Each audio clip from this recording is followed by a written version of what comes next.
I have you now. They want to mess with my droid. They're going to pay for it. This is the way. You may fire when ready. Blow that piece of junk out of the sky! The way you're fighting, you wouldn't have lasted long. Hello there. The ability to speak does not make you intelligent. An episode surely to go down as a classic, and you got to see it firsthand. The first episode of Ahsoka doesn't disappoint as we are thrust into the world between worlds to experience something that fans have been asking for since 2008. I mean, this is the culmination of 15 years of Star Wars. It's the combination of tons of hard work from hundreds of people, and it all came together in this episode.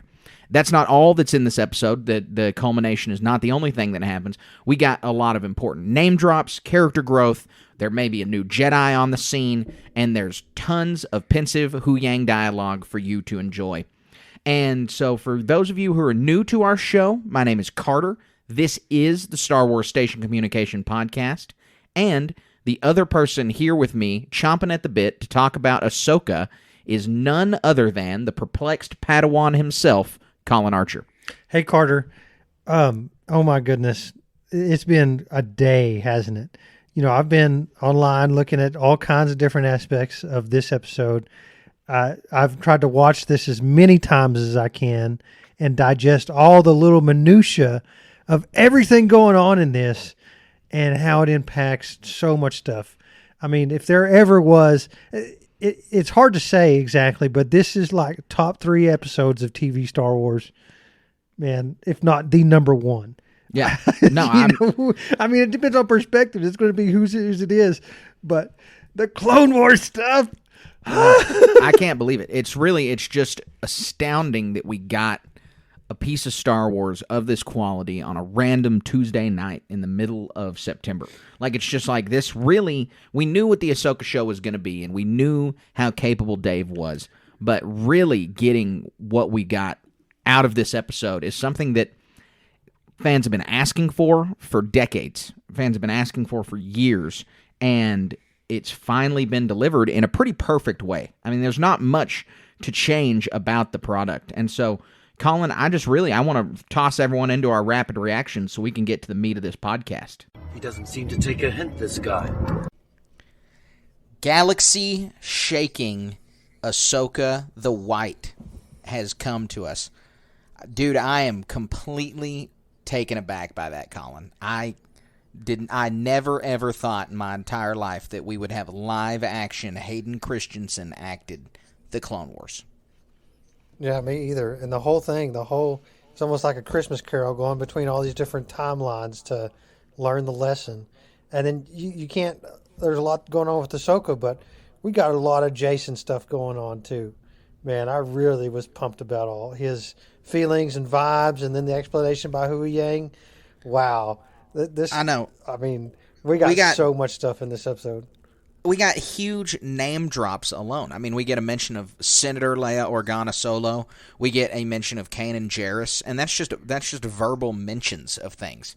There is a smorgasbord of details to dig into this, and really the biggest and most vast implication that I'm still wrapping my head around is the fact that Anakin taught Ahsoka this lesson about redemption and about that, you know, the bad deeds someone has done, or the bad deeds associated with somebody, is not the only thing that makes them up, and also that her path is not Anakin's path. All of these things adding together to say that I am sure that Sabine Wren will fall to the dark side, and that Ahsoka will have to redeem her Luke Skywalker style.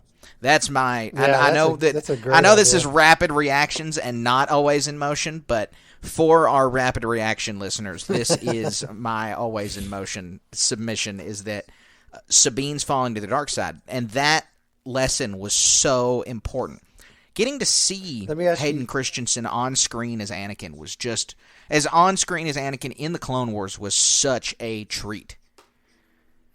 How did you feel when he was able to transition between good Anakin and evil Anakin just on a whim, basically?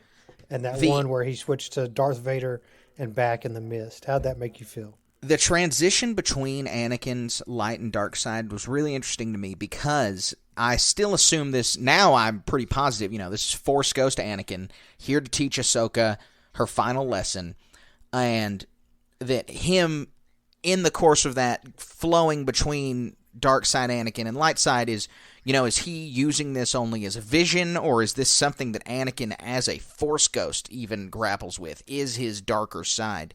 And so that was something that's going to send me down a long rabbit trail on Force Ghost theory. And getting to see even Ahsoka's eyes flare with the red in the hue of Anakin's lightsaber, I thought was really important. This is, we see Luke battle with the dark side. We see Ezra battle with the dark side. We see Anakin battle with the dark side and fail. We see Rey battle with the dark side.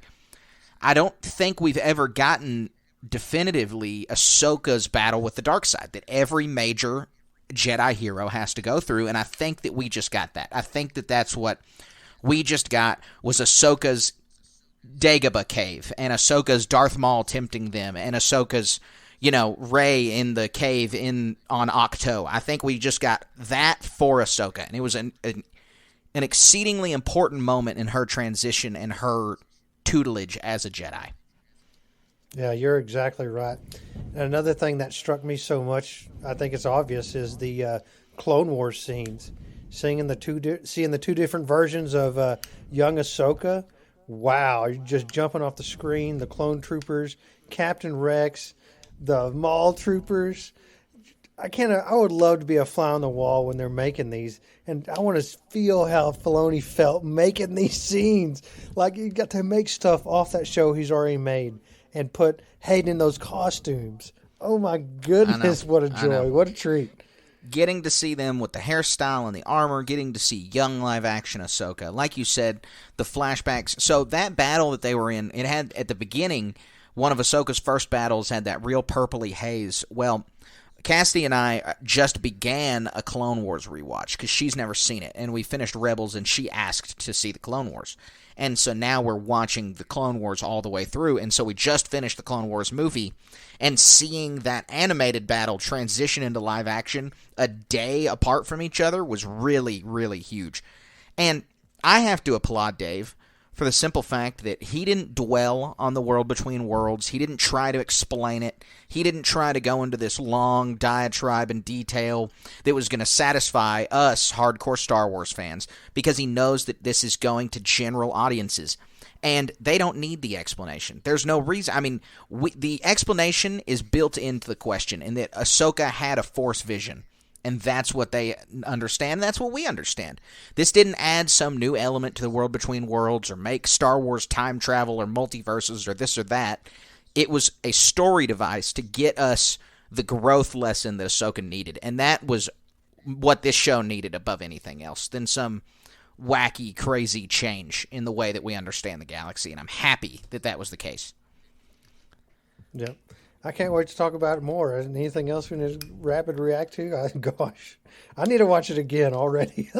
Yeah, I know. There's just so much that we're going to have to tease out and we're going to talk about. So, no, I think we'll save the rest of it for our full podcast that we're going to hop into right now. All right, so as you guys can tell, as you listeners can tell from our rapid reactions, we got way too much to unpack. we got a ton to talk about. And so we're going to hop right in. Sometimes when we have massive episodes like this of any series that we're doing an after show on, we don't go chronologically, but I actually think that this time we have to go chronologically, because we're going to have to make sure we hit every point and we don't omit a thing. And so we're not going to be able to group together and say, oh, here's the New Republic stuff we're going to talk about, and now let's talk about all the crazy Force stuff. I think we're just going to have to go scene by scene this time. Yeah. I agree. And I mean, even in these first shots, just panning out over the CTOS here. Mm-hmm. I mean, they're really tone setting at the very beginning. They pan down all across the planet. You get wide shot of the trees. Then you get the crashing ocean with the white caps. Then you get the zoom in on the map. And it's just like they are really trying to set a dour tone with this episode. And everything right before the credit, or right before the title screen, is all dejected. It's all kind of down note. It's all sad because of where we were left off in the last episode. And so I'm happy that we opened with this sad vibe with all of the New Republic stuff going on with the ghosts on Cetos, because it's good to make us wait for the big payoff that we're after. We want to know what happened to Ahsoka in the World Between Worlds. Making us pause for a second is a good way to give us a breath right here. Yeah, it really is, and so much happens after this that you gotta have that palate cleanser just a little bit, or maybe just like a slightly with a bitter taste, right? Yeah, you're absolutely right. So, like we said, we open with the ghost down on Cetos at the hinge. Specifically, Hera's coming out of the ship. She's looking around, and then we see Jacen Syndulla coming up behind her, asking, is it okay if I come out now? Is it all right if I get out of the ship? Jacen is incessantly and persistently curious in a way that, all Jedi younglings are, but in a way that really, really reminds me of Jake Lloyd's performance of Anakin in The Phantom Menace. Like, those two characters feel really similar to me. And I don't know, maybe just all kids are the same to me, but these kid actors and the way that they're delivering and just the curiosity behind the Jedi has really made them seem very similar. Oh, is that your laser sword? And, oh, Mom, can I come out now? Just even the delivery of those curious lines shows me something. And he walks that down along this amazing set piece, by the way.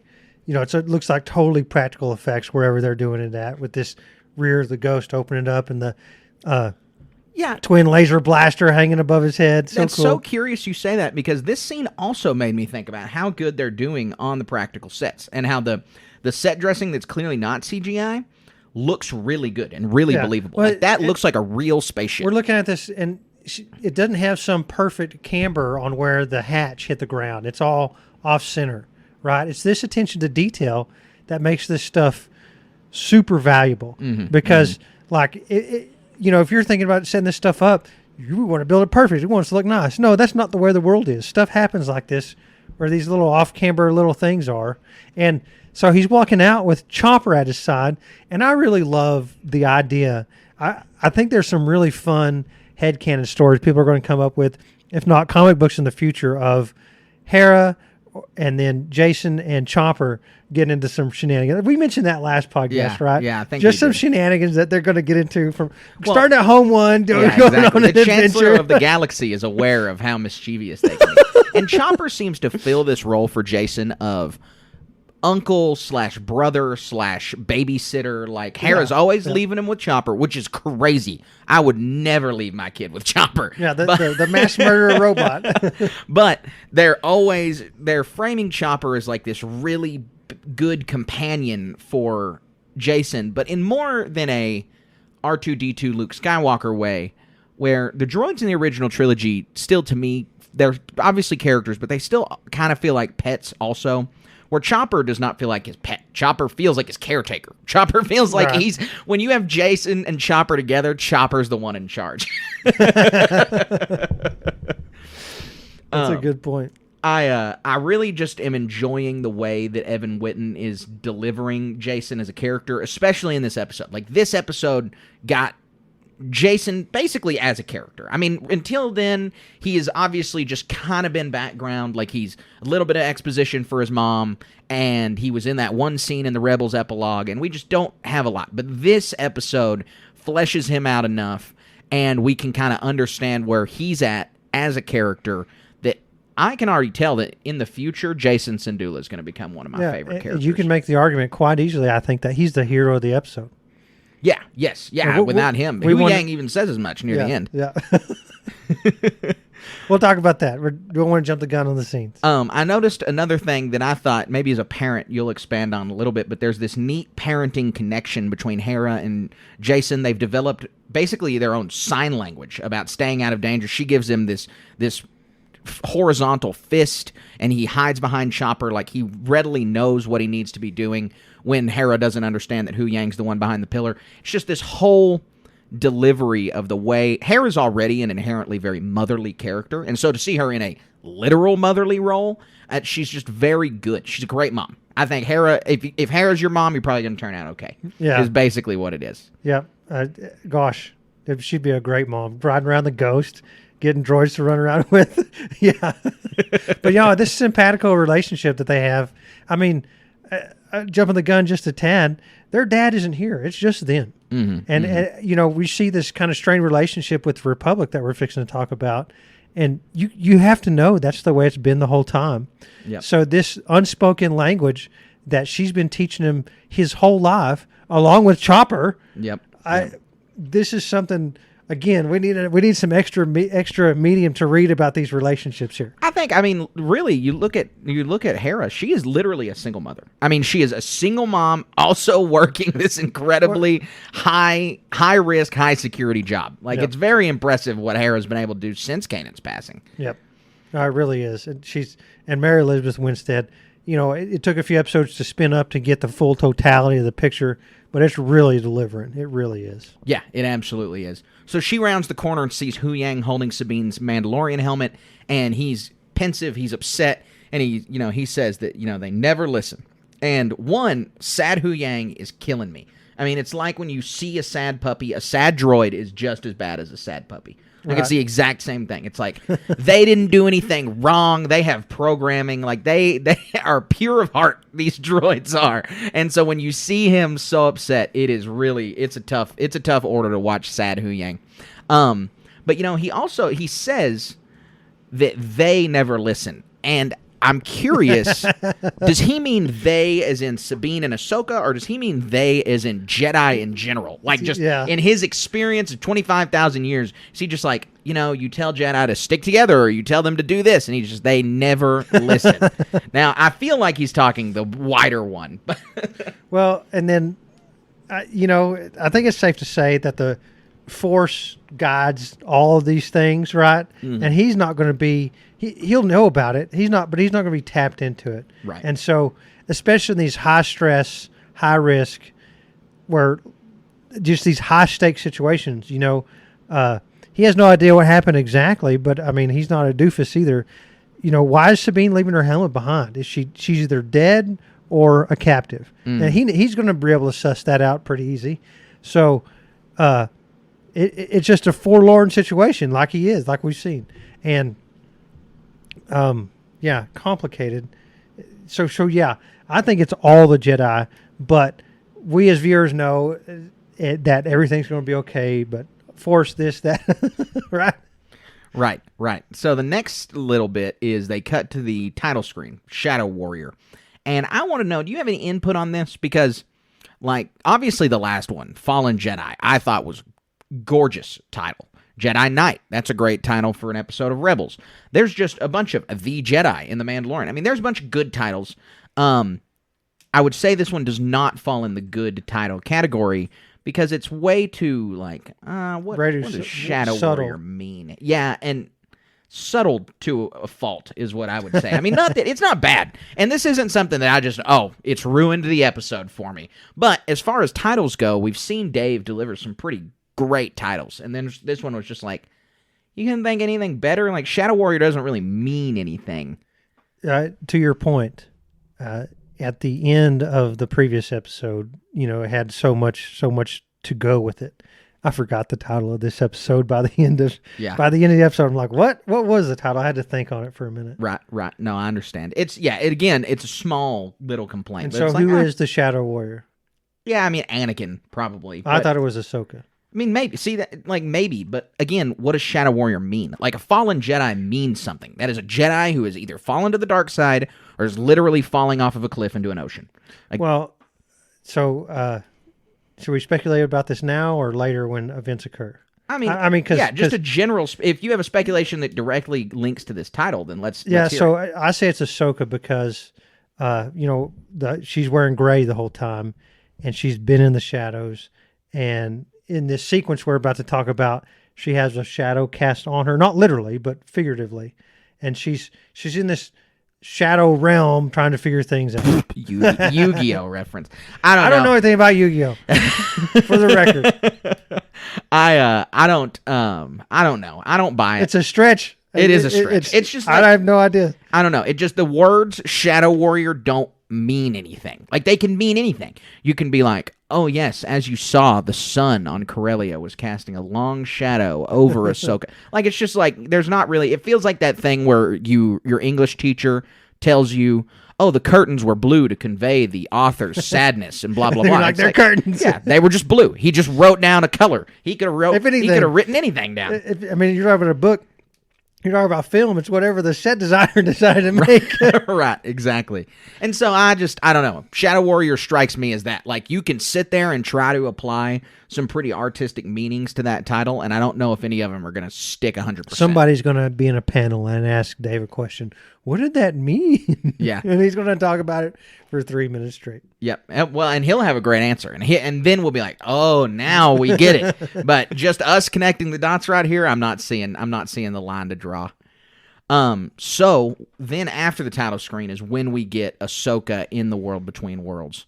And we get Hayden Christensen Anakin having giant chunks of dialogue, interacting with Ahsoka in a normal way. You know, he tells her she looks old, and that was a really good way for us to get off on the completely right foot and kind of remember their relationship in the Clone Wars, kind of remember where we left off with them. But then we get into some dialogue that starts to mean something, and he's talking about, Ahsoka asks, what's going on? And he says, you lost a fight. And she says, what are you talking about? And she goes, I don't even remember that. And he goes, trust me, you lost. And so already, couple seconds into the meat of the show, we are getting some really in-depth expansion on what the World Between Worlds is.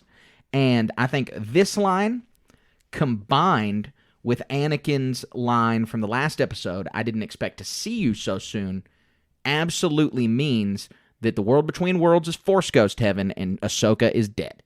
I think that those two lines combined clearly show us Ahsoka is dead, and this is Force Ghost Anakin. And so she's kind of like in a limbo or something, or? Oh yeah, I mean, I think she is deceased, and she is being revived by this, and that she has a chance to be revived because, like Anakin said, she still remembers the fight, she still understands what's going on. There's basically she's near flatline or she's flatlining, and this is a defibrillator. The World Between Worlds experience here is a defibrillator. Okay, that is my supposition, and I have a lot more to get into that and back it up. But I think just from these lines right here, trust me, you lost. Yeah. You lost. Like Anakin saying, trust me, you lost. Like, he has wound up in this exact same situation. We know that from the recent, from a certain point of view, Return of the Jedi book. Mike Chen's story, Brotherhood, is about Obi-Wan teaching Anakin how to become a Force Ghost in nice. Almost the exact same way. Anakin's confused in this void. They call it a void. They don't say it's the World Between Worlds, but in this void, and he's like, what's going on? He can kind of feel his life slipping away, and he's just becoming one with the Force. And Obi-Wan encounters him and is like, no, like, here's how to become a Force Ghost. Like, manifest yourself this way.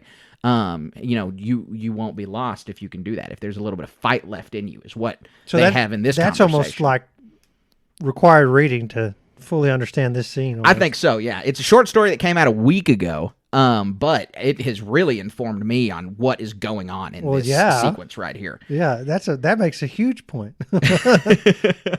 So yeah, go buy the Fact Pod, read that. Yeah, go grab that book. We're gonna have an episode about that book eventually, probably when Ahsoka is all wrapped up. But it's worth reading just that alone. I mean, Mike Chen wrote the Brotherhood novel that is set during the prequels. Right. And it's about we have an Anakin and episode Obi-Wan. on that. We do. It was great. It was one of the best books we've read. And so if you like that short story, go check out that book and our podcast episode about it. But the short story is also titled Brotherhood. And it is just, like I said, it really informs Anakin becoming a Force Ghost. Because obviously Anakin couldn't have learned that ability because he was a dark side user. Right. So he had to learn it somehow. And you had to go through that whole process that Yoda did, and Obi-Wan may or may not have done that. And so this is a really good insight on how just redeemed folks, at least. I don't think a dark side user could manifest. Right. Not anytime soon, anyway. So Anakin tells Ahsoka that that she remembers the fight was with Balin, and that means she still has time to live. So I think that just means she's still clinging on to a little bit of her consciousness that's left. And if she doesn't live, it seems to me that she will just become a part of the Force, but not be able to manifest herself as a Force ghost. It seems to be a one or the other thing. She doesn't have time to learn how to be a Force ghost for whatever reason. But then we have... Well, and he's aware that she is instrumental to the success of what she's trying to do. Yes. You know, obviously, outside of this is a TV show, but if Ahsoka's not around and Sabine is under the influence of Band the Skull, Thrawn's just going to come back and do whatever he wants. It's Ahsoka being in the mix of things that's going to being ushered by the Force that's going to make the difference here. Right. And Anakin's aware of that, is what I'm saying. Yeah, Anakin's not like a free agent. Anakin's not exercising his own will right here. Anakin has become a part of the Force. So Anakin is this vessel that the Force is teaching Ahsoka through. Not that this isn't literally Anakin. Right. She's not like hallucinating. This is the real Anakin Skywalker. Right. But he is 100% a part of the Force at this point. And so the will of the Force is being enacted through him. Right. And she has choices to make. She has a trial. She has a lesson to learn. Yeah, here. she's got free will. And if she will. fails the lesson, then she... well, we don't even know what happens next. But it's not a positive outcome for the galaxy. Right. So Anakin gives the line, "I'm here to finish your training." This is the same thing that the Force Ghost Qui-Gon tells Yoda and Obi-Wan at different points when he's training them to become Force Ghosts. So again, some more evidence that this is in fact Force Ghost Anakin. Yeah. I just think that that's very clear. If you go back and watch the Yoda episodes where he learns to become a Force Ghost, the Force priestesses who are ghosts tell him that they live in the world between realms, which is just very clearly the world between worlds. Yeah. I think all evidence is pointing to world between worlds is Force Ghost Heaven, and this is Force Ghost Anakin. And that opens us up to a lot of interesting questions about what does it mean to be a Force Ghost, but we'll hit those closer to the middle of the episode. Sure. So Anakin's lightsaber ignition, it's so clean. It's so nice to just see the Skywalker saber in his hands again. I mean, I'll get always those say... chills when it ignites. Oh, I know, my goodness. I know. This is always going to be Anakin's lightsaber to me because Luke's lightsaber is the green one, Rey's lightsaber is the yellow one. Anakin doesn't have another one. Right. I mean, he does. He's had 2 or 3, but this is his iconic lightsaber. And so, this was your father's lightsaber. Like, this is just... Seeing Anakin wielding this again is great. It hits completely differently than seeing even Luke wield it, or Rey, or Finn, or whoever's wielding it. Right. Seeing it in Anakin's hands gives it a lot more weight. Well, he's the one who made it, right? I mean, even then, it's kind of like, I kind of don't want to cross over this, but it's like a wand in Harry Potter almost. And it's, for me, it is anyway. Oh, I think so. I mean, it's always going to be truer to the master who made his creation than opposed to someone else's who's picked it up, right? I mean, they know the intricacies, they know the parts that it was made from, yada yada, and so it's never going to be an exact 100% supportive of somebody else wielding it. Yeah, you're absolutely correct. You're absolutely right. Anakin then goes on, and Ahsoka says, "I won't fight you."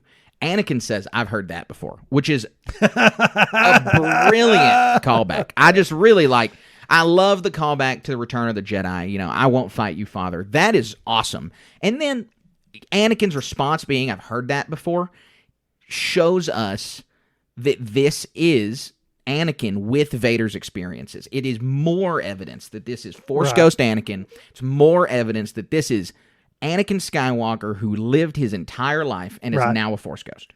And doesn't it... And we're going to get into that more, but that hit me like a ton of bricks just now, and I've thought it all day. And having been able to have this discussion with Carter here, oh my gosh, just the implications here. Yeah, it's so fun. It's so deep. It's so fascinating. I mean, it's a and good we get to live it. Indirect Luke reference. It's an important indirect Luke reference. We know we're going to be spending. So there's a lot of this show that is tying in small, disparate ways to novels, so we're going to continue to just be like, oh, and you remember from this book. So in Shadows of the Sith, which is a book by Adam Christopher set between the original trilogy and the sequels, we see Force Ghost Anakin appear to Luke. Right. And I can't remember now I think it's the first time he does it since Endor, but he tells Luke about Exegol, blah, blah, blah. Well, this is a good enough, subtle mention of Luke for me to understand, because that's the biggest thing.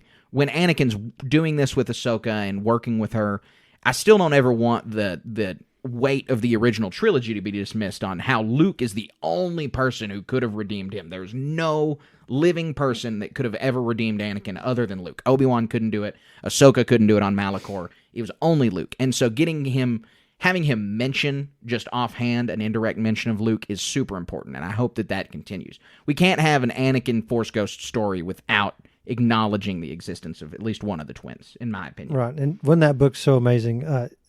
A quick aside, you really need, like, we've already talked about 2 different books, and I have a feeling we're going to talk about some more here, right?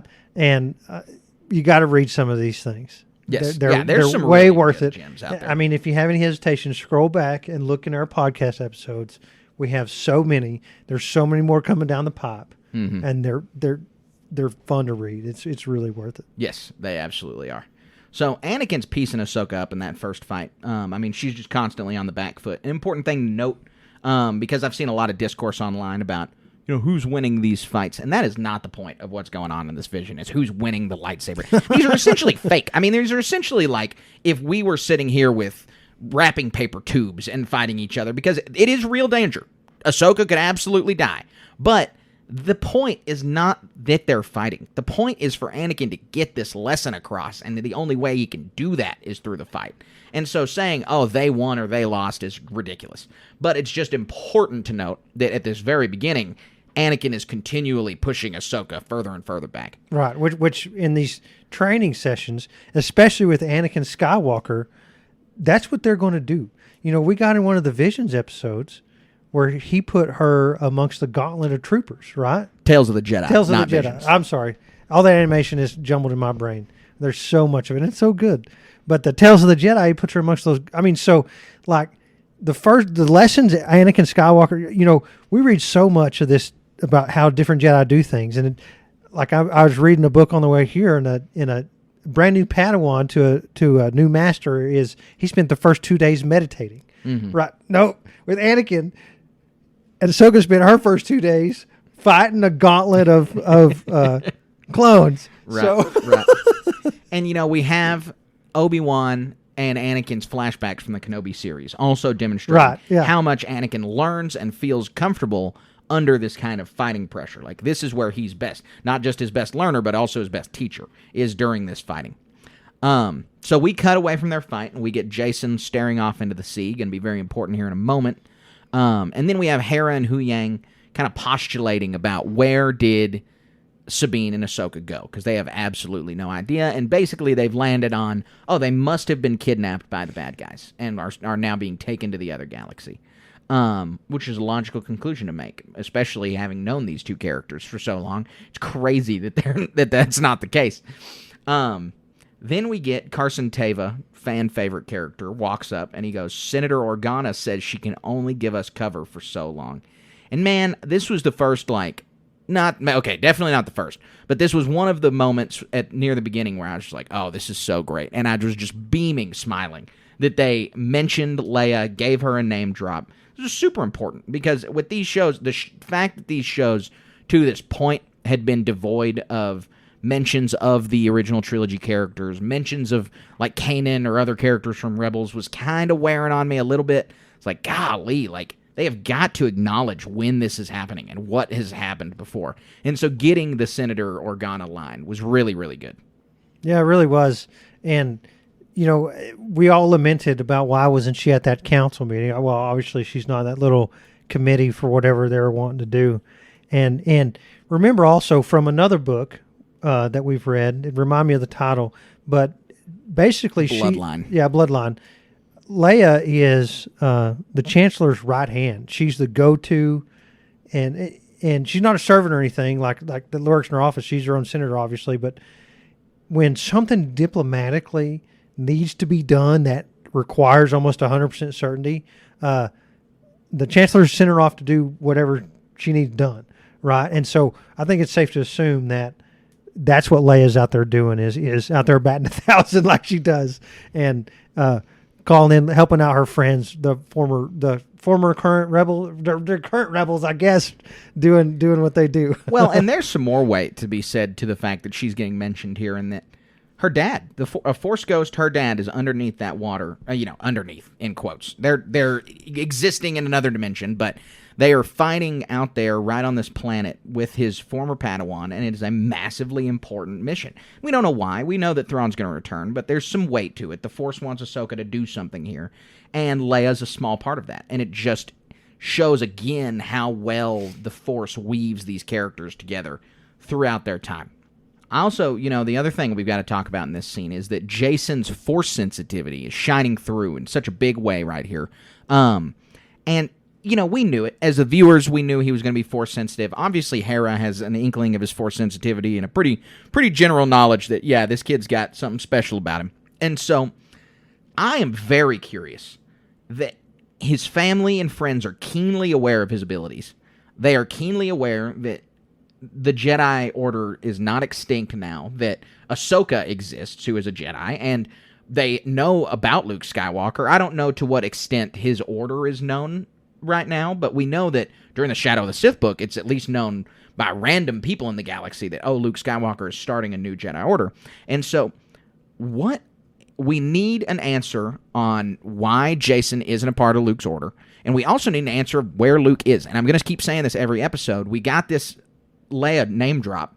That's awesome, and that's good. And honestly, this Leia name drop leads me to think that in the movie that Dave will make in a few years, they're going to bring the original trilogy guys back. If they name drop them here, we're going to see them eventually. You got to think in a general audience's term. They're like, oh, wow, Leia, blah, blah, blah. She's got to show up, right? And so I think we'll see her, and hopefully we'll see Luke, but I need an answer on Luke's whereabouts, and I need an answer on why Jason is not a part of Luke's order. Yeah, and you're talking about original trilogy characters. Han Solo needs to show his face too. Your recast in here somewhere would be phenomenal, right? But I guess the speculation I would have is, it does seem strange because Luke is over here. What planet is he on right now? Luke is on Ossus right now. Ossus, right? Yeah. And so Grogu's shown up for a brief time, and we don't know exactly that relates to this episode. Right. Could be before, could be after, could be during even, right? And so, he's wanting to bring on learners. He has some limitation on going out and snatching up younglings, right? I mean, we can say that's true. And I don't know, I would think maybe there has to be some trepidation. I would think in the opportunity that would be afforded to somebody, I want to be a Jedi, that people would be falling over themselves. Well, let me take you over to Luke Skywalker. We'll get that squared away. Especially someone in Hera's position who she's known Jedi in her life, multiple Jedi in her life. She knows Luke. She knows Ahsoka. She knows Kanan. She knows Ezra. She is not...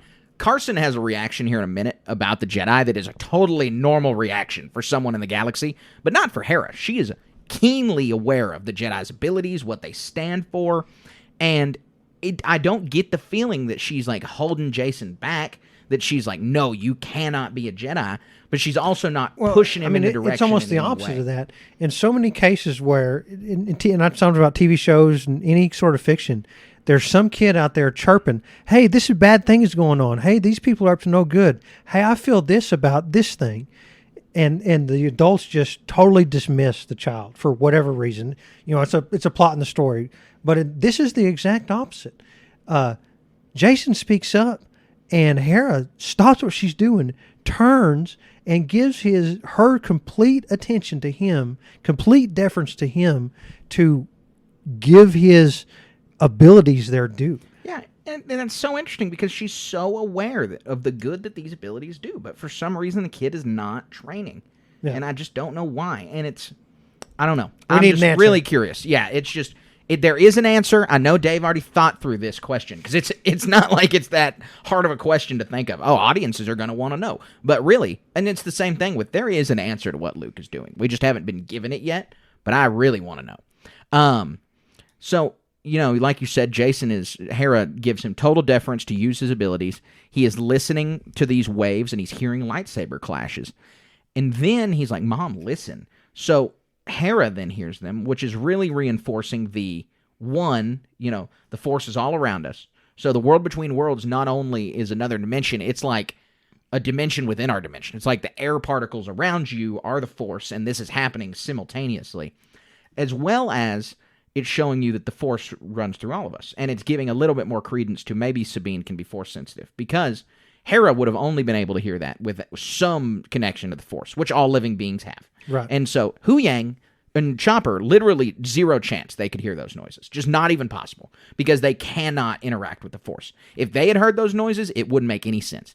But with Hera hearing them, it's lending us a little more and leading us a little more to, regular people can also kind of touch the Force in normal ways. Right, especially if they're peripheral to him, just like Hera is to Jason. Right. Exactly. Carson, he'd take a lot of effort to get over there. Yeah, he's not related to Jason. He hasn't been around Jedi. Hera's got like a baseline knowledge. This is her kid. They're at an extremely Force-sensitive site. There's a lot of stars aligning for her to be able to hear those sounds.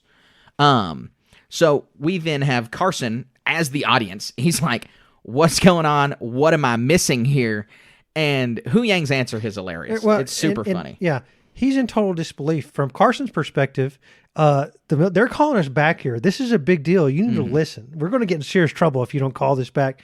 And Hera is like, no, this is more important. My child, who has nothing to do with the military, is going to call the shots here. Yeah. So he's speaking a different language to Carson here. Oh, he's making total sense. He is, in the moment, the average viewer of this show voicing their concerns, because he says, what am I missing? And Hu Yang sums it up. His father, Kanan Jarrus, was a Jedi. Hu Yang basically should have just held up a DVD of Star Wars Rebels and said, here, go plug this into your X-Wing and watch this and you'll understand.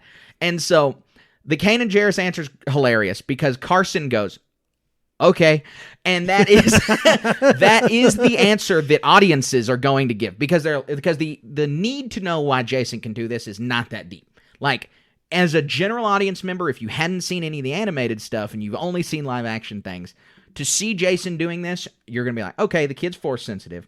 Why is the kid Force sensitive? Well, Hu Yang just told us. His dad was a Jedi named Kanan Jarrus. Say okay and move on. Obviously, I want people to go back and watch Rebels and get all of that exposition. But Carson is there to serve as the audience, and then he's also there to serve as average person in the Star Wars galaxy at this time. Right. Doesn't know anything about the Jedi. Doesn't think they exist, thinks it's all fairy tales, blah, blah, blah. And he's just like, all right, whatever. Yep. Got to do what the boss says. Yeah, exactly. And so that is really the just great delivery right there for us to kind of get where people's heads are at around this situation, because Carson only understands the material. He has no exposure to any of this mystical Jedi Force stuff at all, from what we've seen, at least. And thankfully, he gets to witness it firsthand here and what the effects are. It's very cool. Yes. So then we cut back to the world between worlds. And if you watch it, if you blink, you'll miss it here, right here. And it's the world between worlds, and it's Ahsoka versus Anakin. And watch that lightsaber work, man. It is really cool. It's straight out of like any of the lightsaber stuff we've seen where he's doing this artsy, what is this, over the top twirl and stuff that he does. It's like the prequels. Yeah. Very cool. So we cut back to the world between worlds, and Ahsoka kicks Anakin across the face. And this is kind of one of those points where people are like, oh, well, why is Ahsoka beating Anakin? She's her master. He's the chosen one. It's like, who cares? It doesn't matter. This is very clearly a device for Anakin to teach her with. So just stop. But he cuts the line and says, or not the line, he cuts the platform out from under her and says he still has more to teach her. This falling transition is just crazy. It just looks so good. Falling from the world between worlds, the clouds slowly getting purpler and purpler and purpler, and just looking so good until we pan out of this hazy, grimy look and onto Kid Ahsoka. And if you're looking at this scene and you're like, wow, this really, really reminds me of the Gamora scene from Infinity War, that's because it is that scene. This is the same actress who played young Gamora, which I could not, the first time I saw this, I could not get out of my head. I was like, that is very clearly the same person. Yeah. And wasn't it a cool scene? I mean, just the first thing you see is clones running across your screen. And and you can tell young Ahsoka's in complete disbelief. What is going on here? And then Anakin walks up in that outfit, the armor / robe combination. that was straight off the cartoon. So cool. No, you're absolutely right. The hairdo, the attention to detail is just off the chart. All of these scenes are really hazy, right? They're all very misty, and that's obviously because of budget. I mean, it straight up is because they could not give us 3 Clone Wars planets to put stuff on. So it's because of the budget, and it's fine. But it's worth noting that that's the reason it's all hazy. But I think that the haze lends to the mysticism. No, the mysticism. No, you're exactly right. That's like, so cool. It gives you the sense that this is not just they went back in time. This is not time travel, which is important. That this is a vision that Ahsoka's in. And we get even more info from Anakin's dialogue, where Anakin is not the one who sent her here. Again, he is a vessel for the Force in this moment. The Force sent Ahsoka here. The Force knows she needs to relive this experience for some reason, because Anakin goes, well, I don't know why we're here. Like, you're the one who's supposed to know why we're here. And so that's a very important thing to note, too. Also, it's just really nice seeing Anakin in the Clone Wars gear. Seeing Hayden in the Clone Wars. It really is. Live action in the Clone Wars gear is super cool. I just couldn't believe it. I mean, this is a dream come true for so many people. Us included, I'm sure, to get even just a tidbit like this. I don't even know what it manifests itself is, what our desires would be, but I mean, I can certainly say I'm sated with all this. Yep. It is so good. Yep. So Ahsoka shouts as they're running. So I'll go by these planets. There's 3 planets we see. The first one with the purple haze is Teth, which is from the Clone Wars movie. It was the first piece of the Clone Wars to come out in 2008, and that planet is all purpley, and it's Ahsoka's very first mission. She gets sent to Christophsis and does one thing on Christophsis. This is the first time she's sent somewhere by the Council. And so she goes, what about my training? And Anakin responds, this is your training. And that is the crux of this entire episode, is that this is your training.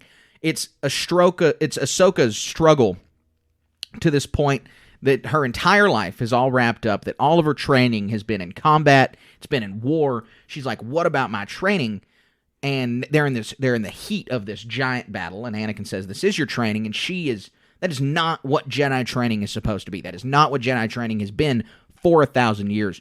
Ahsoka never, ever got to live the idyllic Jedi life. The Order crumbled around her from the very beginning of when she was in the Order. Anakin talks about it. He says, when Obi-Wan taught me, we were keepers of the peace. Now to win this war, I have to train you to be a soldier.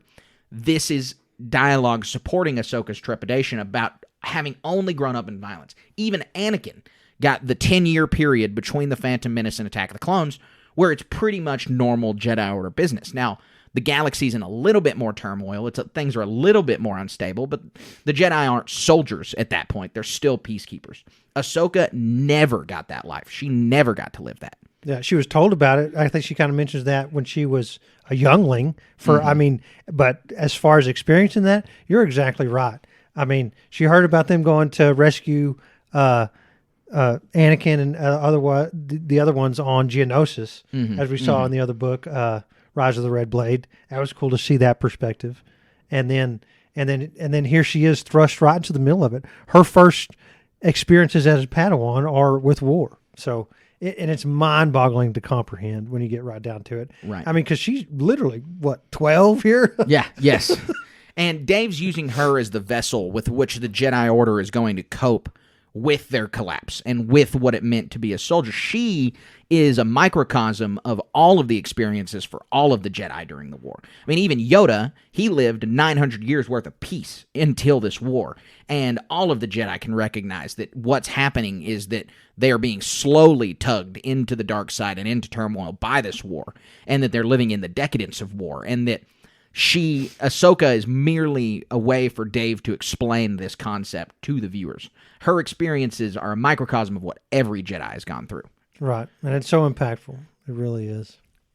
We get some good Phase 1 and 2 armor on screen in these segments. I just want to point that out, that it looks good. It looks about as good as it did in 2005, though. Like, it looks... I don't think the CGI really changed at all. These are clearly CGI troopers voiced by Tim Morrison, but there's not real guys in those suits. That's all CGI. They didn't get the 501st guys to do like these stormtroopers? I wouldn't say so. I think especially because of the budget and the mist, It's just very, like, they're not cranking out real fog machines right here, right? Like, I think this is all CGI, maybe even reused assets from Revenge of the Sith, but it doesn't look bad. It looks fine. I don't think that the CGI improved any, which is okay because it was really good. Yeah, they're all blurry too. Yeah, I mean, again, it's the haze is meant to be there. And so the Ahsoka then is transferred to a new planet, and you can't really tell. It's the colors change from purple to yellow, or like an orangish, and she is seeing a clone trooper laying on a gurney. And so this was a transfer from Teth to Ryloth. It's really subtle because it's still season 1 of the Clone Wars Ahsoka, where she only wields her single green-bladed lightsaber, but is a different planet. And so on this second planet, we have Ahsoka wrestling with the fact that she gave the orders and she got the clones killed to herself. This is what she understands. The whole segment right here is really Anakin's way of delivering Yoda's message of train yourself to let go of everything you fear to lose. But it's Anakin's way, and so it's through this battle, and it's through her understanding that the Jedi still make mistakes and that they have responsibility, but that they can't dwell on these kinds of losses. And it's just Ahsoka having to go through the same journey that most of these Jedi have to go through, and she is on this final task. And so she then says, Ahsoka's then says, is that all I'll have to teach my own Padawan day? My own Padawan one day, in reference to Anakin talking about how he has to train her to be a soldier. And what she's saying right here, because this is adult Ahsoka. Like, this isn't the Clone Wars Ahsoka reliving this moment. She's not 12 here. She looks 12, but this is full-grown Ahsoka's brain in this body. Right. And so she says, is that all I'll have to teach my own Padawan one day? Kind of mixing the two characters. And she's still young.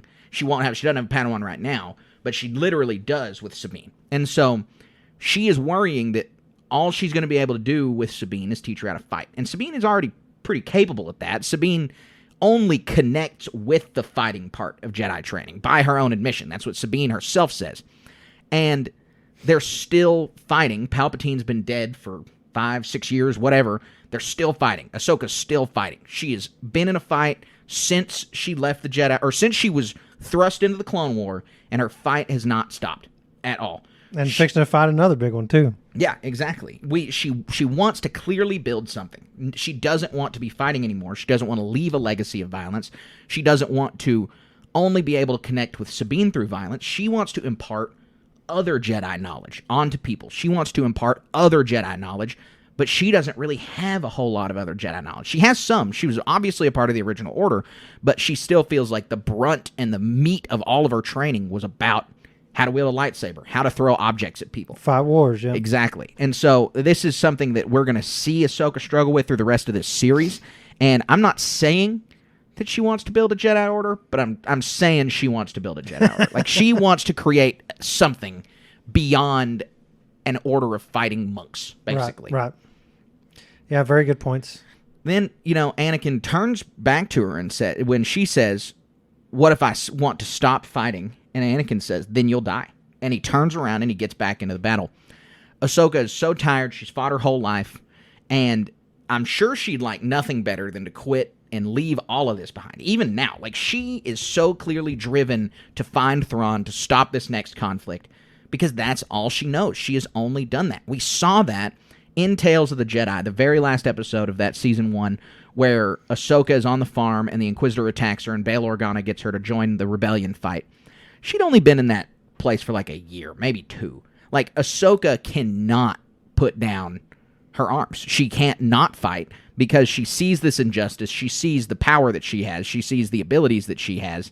And she knows that she's going to have to continue to fight. And she's going to have to continue in this conflict. And despite, you can also tell that all these ailing troopers are here, and she places her hand on one. And that scene was so impactful for me. Because like, these are the guys who I led to their deaths, and that's such a harrowing concept that most people don't have to face. It's almost a military and tactical mindset that can corrupt you, right? And so this is a manifestation of what you do to counteract that. Yes, it's really insightful. It is. It absolutely is. It takes Ahsoka just these scenes, and a lot of people always say, like, why do you need the Clone Wars in live action? We got 7 seasons of it. Animation is a totally valid way to tell a story. I love animated Star Wars. But there is something to be said about seeing live action people say things on screen. A dying clone in the Clone Wars is not the same thing as a dying clone on this screen. That is a cartoon, and this is a real person. It's about how emotions are conveyed, and when real people are doing that to real people, be they good or bad emotions, they're more impactful. Mm-hmm. Yeah, absolutely. And so when we get even just these brief moments of live action Clone Wars, we get to understand how brutal things that are happening in that animated TV show really are. We get to understand a more personal relationship than that show will ever be able to convey. And I love the Clone Wars, and I love Rebels, and I love Star Wars animation, but you just have to look at the live action interpretation and say that this message is what we were meant to get out of it. And now, so Cassidy and I just began a Clone Wars rewatch. We finished our Rebels rewatch, and she was like, "Can we watch the Clone Wars now?" And so I was obviously yes, immediately. Yeah, absolutely.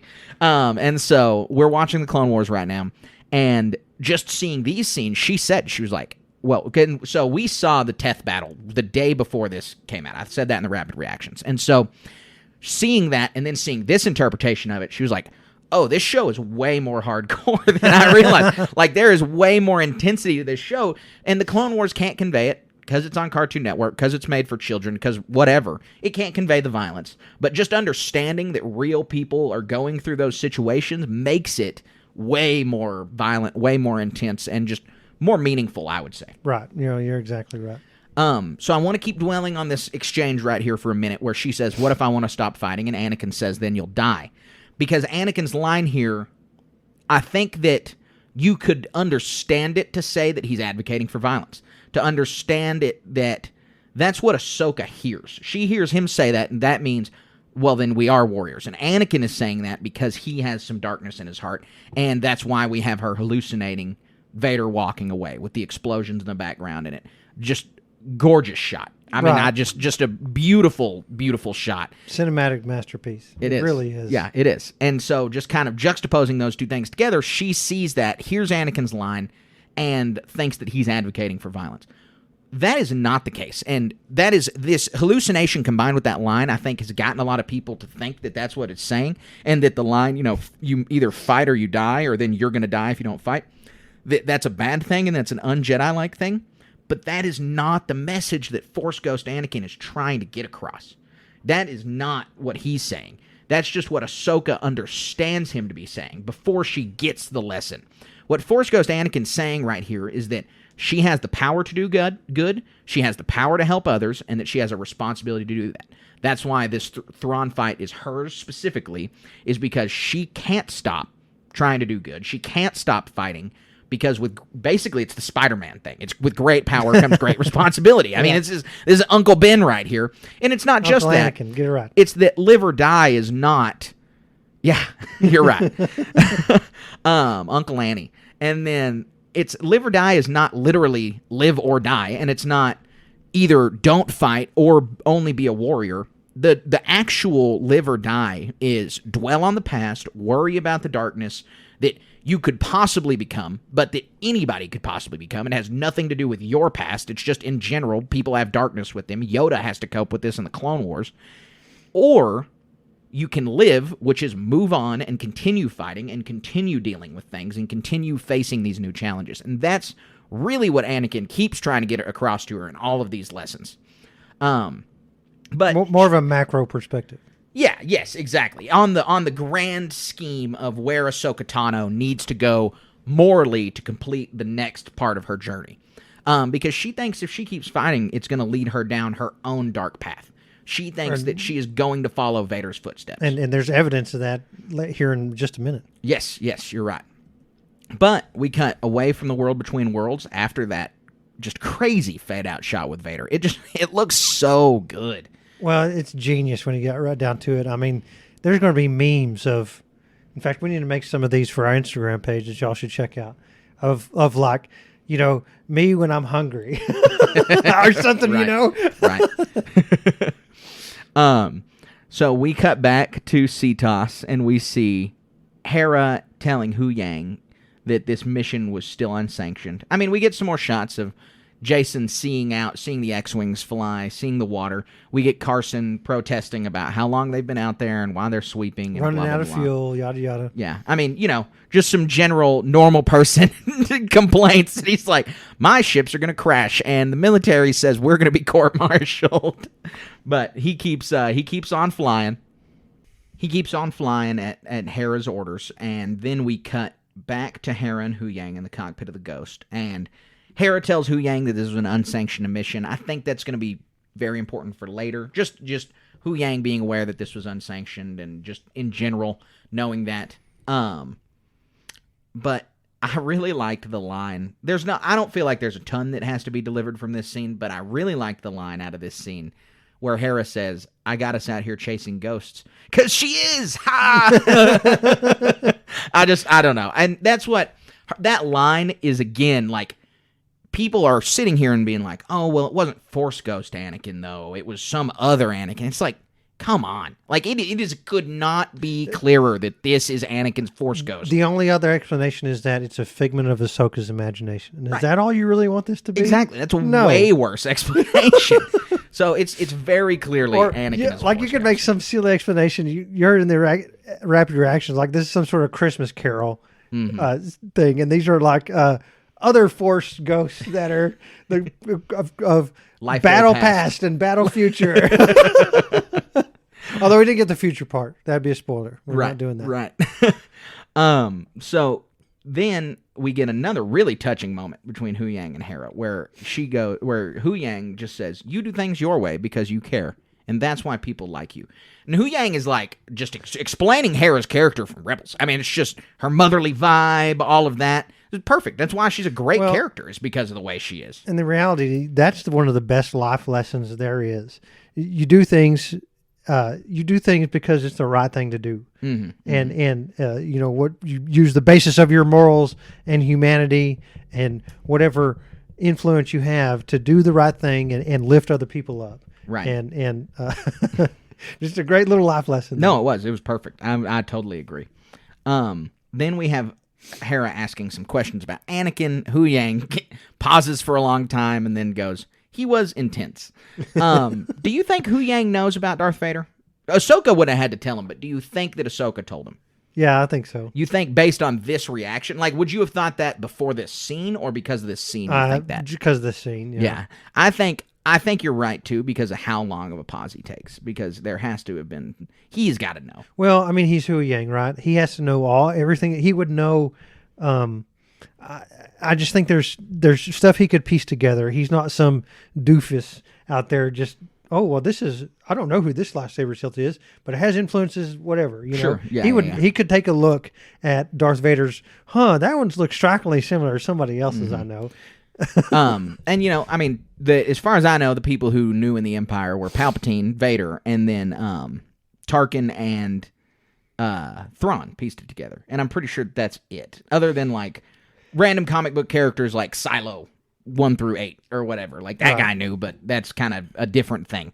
But in the Empire, it looked like only those three knew. But those Thrawn and Tarkin are exceptionally intelligent characters. Like their point is that they are the Sherlock Holmes and, whoever Tarkin is of Star Wars. And so Hu Yang is I'd probably put him on par with their intelligence. So it would make sense for Hu Yang to have been able to figure that out also. It's not a stretch to say that Hu Yang is one of these pivotal characters that we haven't seen that much, but has been always in the background doing a bunch of things, that is just for lack of whatever that he hasn't been on screen.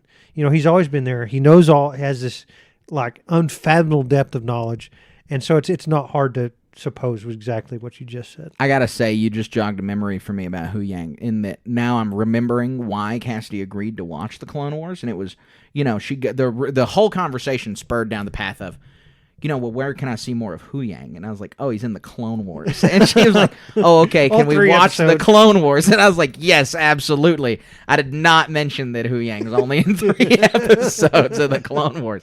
And we won't get till, I think it's in season 4 or 5, until we'll figure that part out. And another thing, we don't know how he got from pre-Empire to with Ahsoka. Obviously we can we can say he's been hiding out this whole time, and in a secret hiding place. He wasn't on Ilum. We know that. Right. There's just a little bit left of good Star Wars humor, because Jason calls Hera and's like, oh, hey, we know where you need to look. You need to look here. And then she says, Chopper says you need to go low. And she goes, how low? And Jason goes, she wants to know how low. And I just thought that was super funny. One, because real life phone call moment. Like, that's exactly what would happen with a phone call with a kid. But two, it was good Star Wars humor. If you're new to this podcast, you won't know. But if you're a longtime listener, you'll know I often complain about Marvel humor leaking its way into Star Wars. I mostly complain about it with The Mandalorian. Obviously, Jon Favreau, it had a bunch to do with a bunch of Marvel projects, and so I feel like it leaks in there a little bit. And it's just like, that humor doesn't have a place in Star Wars to me. And at no point have I felt like Marvel humor, for lack of a better term, has been in the Ahsoka series at all. It feels much more original trilogy humor, Han on the mic, how are you? Like, it's that kind of humor that I've thought has come through a lot in this show, and mainly in this episode. And so I've been very grateful that we haven't had what I would call Marvel humor. Exactly right. That's a good point. I hope we get more. Yeah, me too. So we transition back to the world between worlds. Another hazy scene. Ahsoka's lightsabers have changed to 2 blue ones, so that indicates that she can only be one place, and that is Mandalore during the siege of Mandalore. And I don't think there's any other way to even say this other than the live-action Siege of Mandalore goes hard. Like, that's the only thing. It goes hard. It's so cool. It is visually so epic, and Maul DeLorean's being on camera is just staggering. It really is. And the lightsaber work is another thing that they put together with this actress that makes it just over-the-top cool. The whole costume changes. Captain Rex in the mix, right? Captain Rex, Phase 2 armor, leading the charge. I mean, it's just, we get some voice lines from Tim. It's very, very cool that we got to see live-action Rex. Just good for us. I mean, just good for Clone Wars fans. Like, if you started out watching the Clone Wars 2008, 2009, 10, and it's early in those shows, and you're like, we're never, ever going to see these characters outside of this show, it is just so satisfying for that to now be the case, that we're getting so many of them in live action. We got the Clone Wars on live action TV. And the Siege of Mandalore, like you said, the Mandalorians. We can't repeat how cool this is. Yeah. If you want to watch just a really cool little bit of Star Wars, pull this episode and watch just that. Watch the whole thing, but yeah. Yeah. So Anakin comes up in this one. He says, he's not familiar with this battle. She kind of explains, this was the Siege of Mandalore. They had parted ways at this point because, for our listeners who haven't watched any of the Clone Wars and don't know what the Siege of Mandalore is, this battle is happening concurrently with Revenge of the Sith. Anakin is, he's definitely back. By this point in the battle, Anakin has rescued the Chancellor from Coruscant. He's probably on Coruscant right now. And so Obi-Wan's also probably left for Utapau at this point. So just to kind of give you a positioning of when this takes place, this is happening at the exact same time that Anakin is falling to the dark side. Yes. And so this is an important point of visitation for Ahsoka, because this is where she was, where she feels like she failed Anakin. Totally intentional that this is the Siege of Mandalore, all this taking place. Mm-hmm. They chose this for a reason. Yes, absolutely. So then we get some good dialogue exchanges between Anakin and Ahsoka. We get, Ahsoka, within you will be everything I am, all the knowledge I possess, just as I did from my master, and he from his. Then Anakin says, you're part of a legacy. And Ahsoka says, my part of that legacy is one of death and war. So we got a ton to unpack in this bit of dialogue right here. And it all stems from Baylan saying what he did, unsettling her, right? Yes, yeah. This and all of these interactions are supposed to. And Baylan, Baylan said that to unsettle her, but I think Baylan has an inherent ability to read people. Just as he's got this clairvoyance, he's also, he knew exactly what Sabine was thinking, and he was able to get in Ahsoka's head with worries and trepidation that are logical and make sense, but that we as viewers really didn't know she had. We knew she had a little bit of reservations, but he got way more into the meat of how she feels about it, and now we're seeing the Force counteracting that. And we still don't know exactly what the dividing issue between Ahsoka and Sabine is. Oh, yeah, we don't have that yet. And so that is obviously some hurdle for her, some barrier, some rigid thing that is is precipitating this that we still don't have 100% knowledge And I of. think Ahsoka blames whatever happened between her and Sabine on her training and on her Exactly right. being Darth Vader's Padawan. And so Right. I think you can boil down all of Ahsoka's worries and fears and anxieties that have been stated in this to the fact that she was Darth Vader's Padawan in her mind. She Right. was never Darth Vader's Padawan. She was light side Anakin Skywalker, chosen one's Padawan. But to her, in her perception, she was Darth Vader's Padawan. And it's all this spurred on by how she left the order, right? I mean, he wasn't there for her totally. You have for her, Anakin and Vader are inseparable, and she thinks, like you just said, she had some way of changing the outcome. That if she had been around, it wouldn't be the case. But to her, they are inseparable people. Anakin's deeds are Vader's deeds.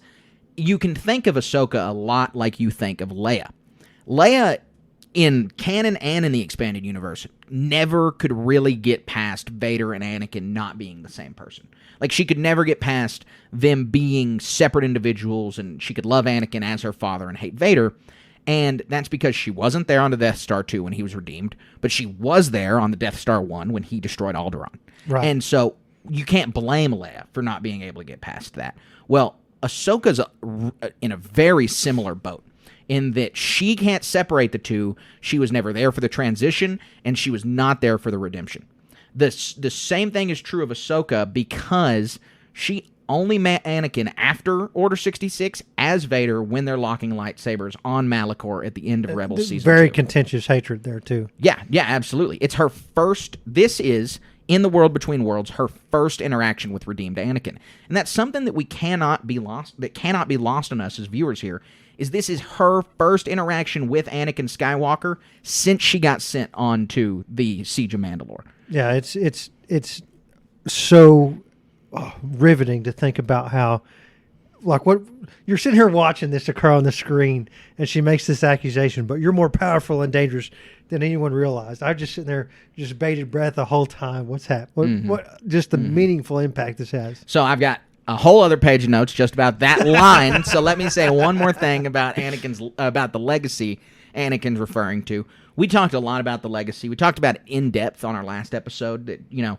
the legacy is Yoda, Count Dooku, Qui-Gon, Obi-Wan, Anakin, Ahsoka. That's a huge legacy to contend with. That's crazy. You can rattle that off that fast. I can't do it. And so we're not going to dwell on talking about that. The only thing I'll say is that she's part of an exceptionally strong Master Padawan lineage, and that lineage resulted in 2 Sith Lords in less than 50 years. Right. And so her worry is that she is going to walk down that same path. Because then, like you said, she says, you are more Anakin, but more powerful and dangerous than anyone realized. Anakin says, is that what this is about? This is, I think, I've seen a lot of people online, and actually a lot, have a big problem with Anakin's line here. Is that what this is about?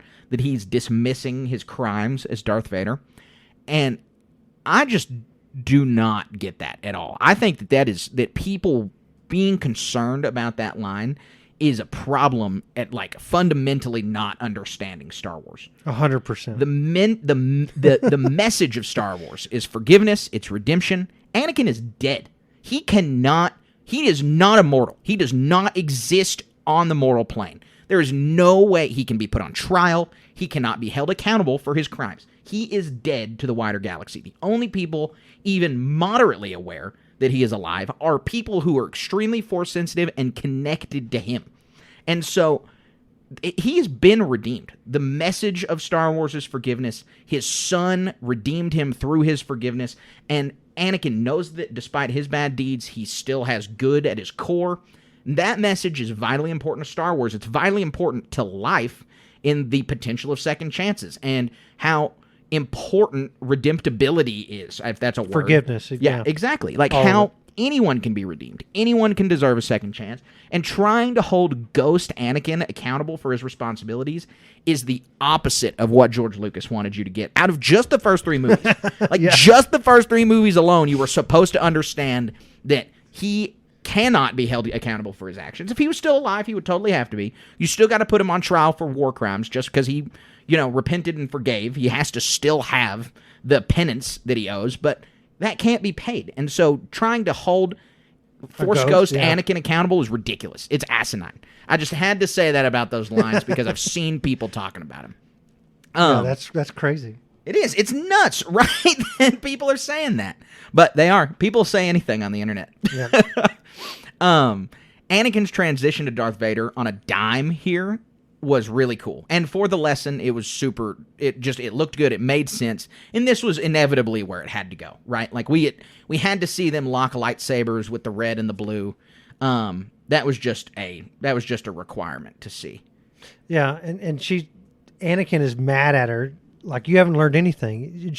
We've been harping on this. This is the confirmation of if this is all I am to you, this evil thing, and you think that's what you're going to turn it into, you've learned nothing. Mm-hmm. Yeah, absolutely true. Because she needs to understand that there's more to Anakin than Darth Vader. Well, and there's more to life. There's more to everything.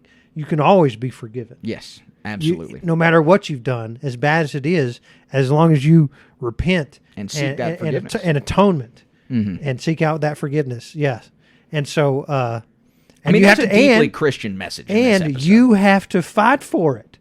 Yes, you can't just sit there and say, "Oh, woe is me," and hide in the wallow. shadows Yeah. and wallow in the shade and be your shadow warrior, right? You're right. So, so you have to fight for your redemption. Yeah, no, you're absolutely right. You do, and that's the point of this whole thing: is don't wallow, don't get anxious about what ifs. Like, this is all about Ahsoka thinking about how she could turn to the dark side, or thinking about how her legacy is this or that. Like, it's your past, and you're worried about the future. Just live in the present, and even more so, of like a Jedi Padawan relationship. We've seen one all the way up until last episode when Sabine left with Balin.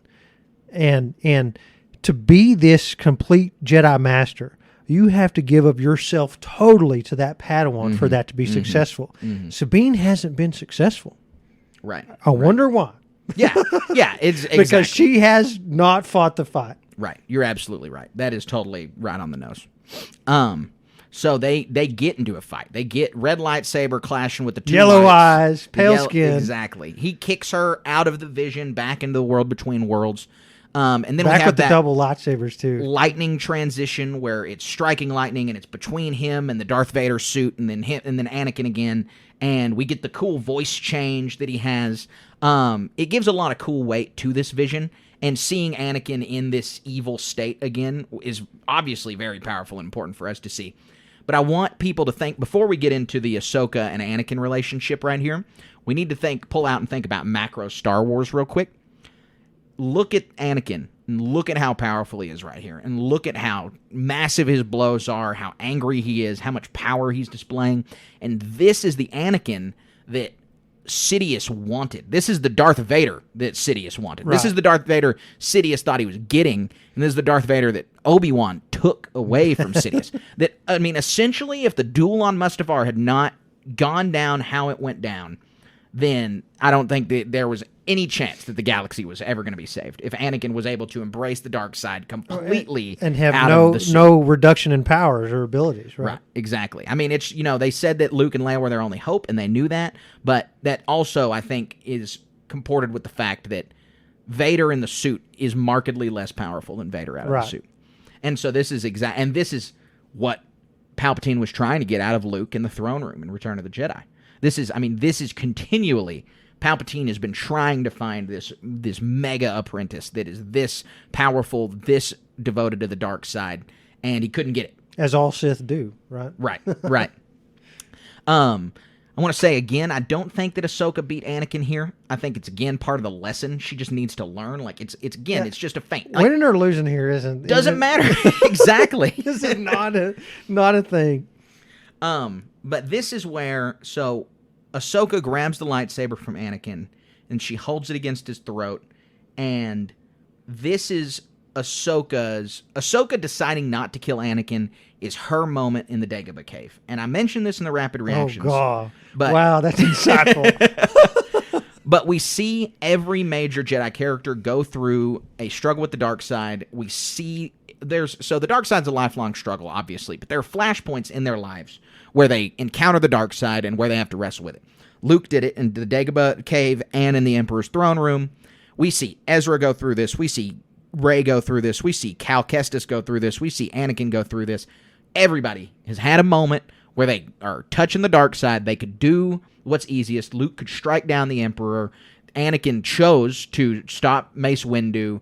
Ezra chose not to follow Maul. But they all have a moment where they have a flashpoint decision. And here's Ahsoka's. Ahsoka's eyes are flaring red and yellow off the hue of that lightsaber.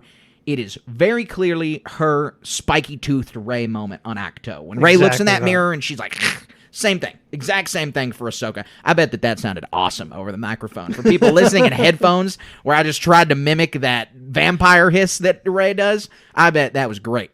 But Ahsoka has got these red eyes. She's got the lightsaber. It's the exact same thing. We get a very brief glimpse into dark side Ahsoka here, but she doesn't give in to her fear.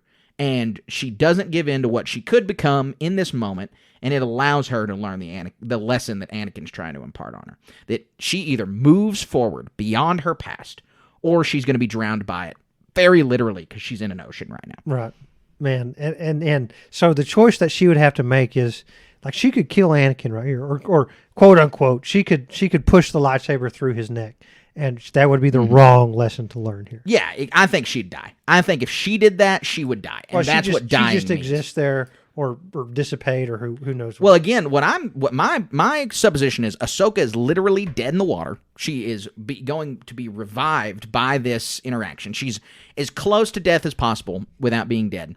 And if she chose to strike Anakin down, she would die, and she wouldn't be able to learn how to become a Force Ghost. Because she struck him down in anger. She'd essentially be dying a dark side user. Even if it was for a brief moment, her last act as a Force entity, a being existing in the Force, would be to kill her old master out of anger, then I think she'd die. Yeah, she'd die a dark side user. Exactly right. And so that's why she does not, and that's why she says, I choose to live. This whole World Between Worlds sequence poses a really interesting question that I also mentioned in the rapid reactions, but that I think we've got to touch on a little bit, and just kind of, I want to get what you think. So this is Force Ghost Anakin. I think that you agree with that, right? Oh, okay. 100%. Right. So this is Force Ghost Anakin. Is he able to dip into the dark side unharmed? Is he doing this completely a show? He's actually 100% a light side user, and this is all just smoke and mirrors? Does the ghost literally struggle with the dark side? Like, so did the ghost literally dip into the dark side, but there's no struggle? He can just do it at will. Does the ghost have Anakin's darkness in him, and he is constantly struggling with the dark side also? Or is this completely for show? Is it just he is just putting the red eyes are just a feature, the red lightsaber is just a feature of the vision, the ghost was not actually touching the dark side in any way?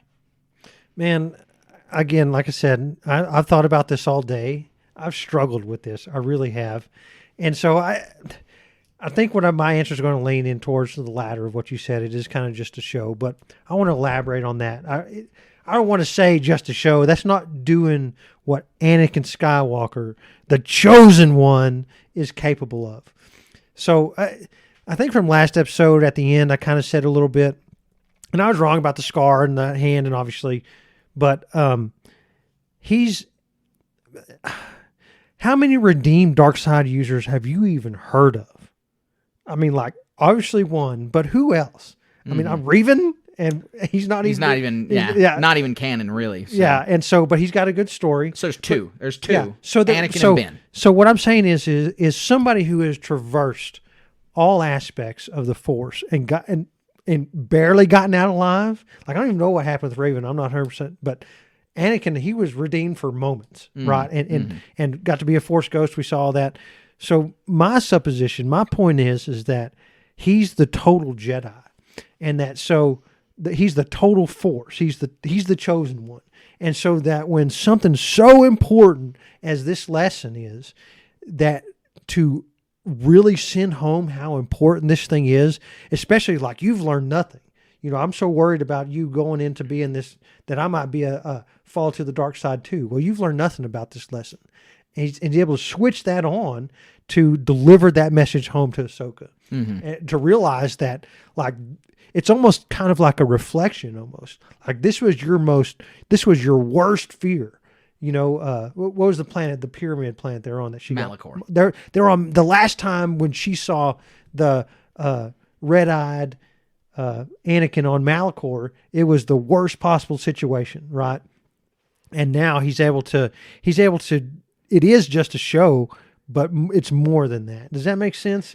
I understand where you're. No, I get where you're coming from. Kind of like he can walk both planes.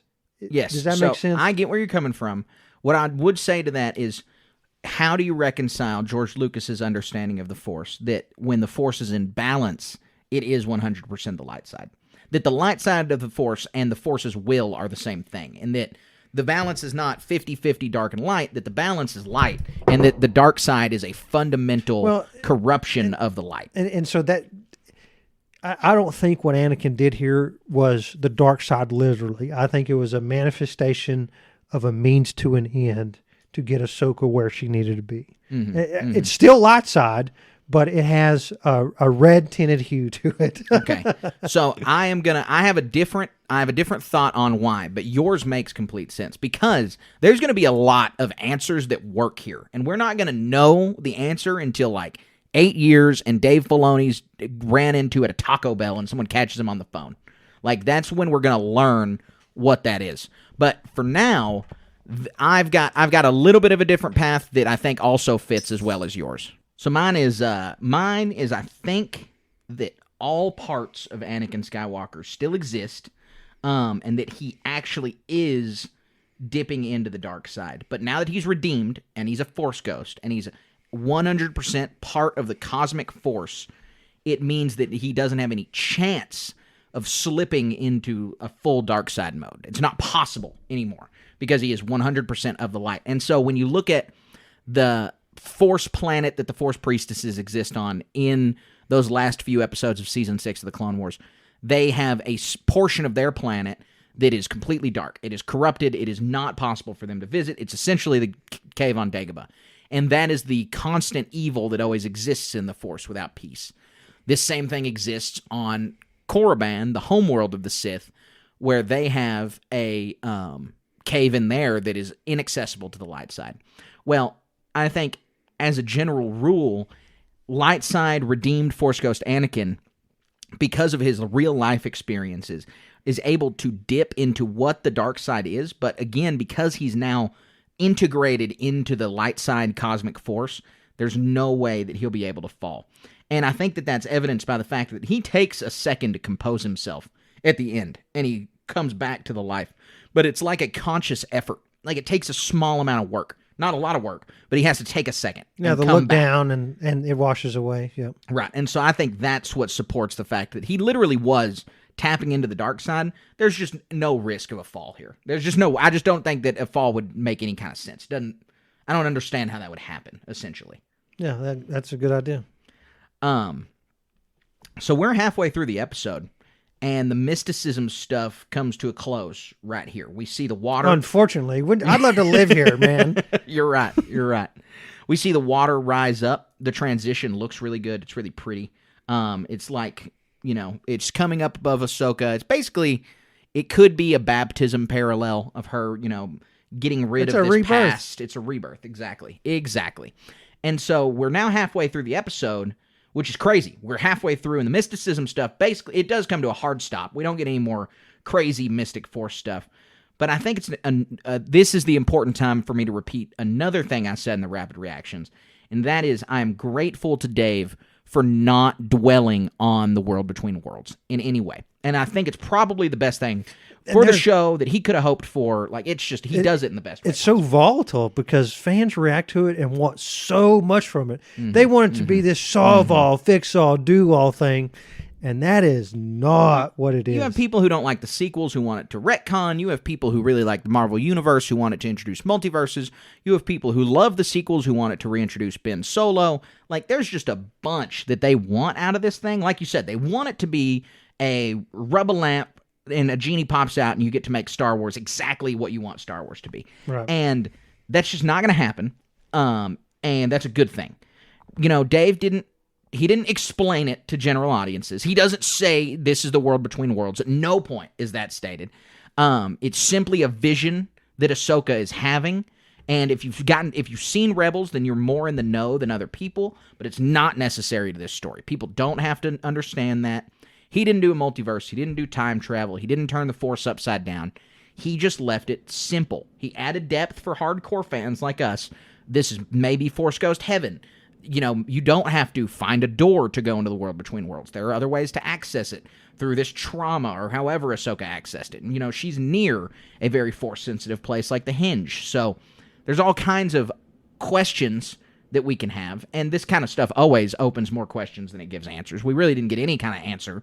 We only got questions about the world between worlds, but it's not important for general audiences to know that, and I'm glad that that's the case. The homework was not required.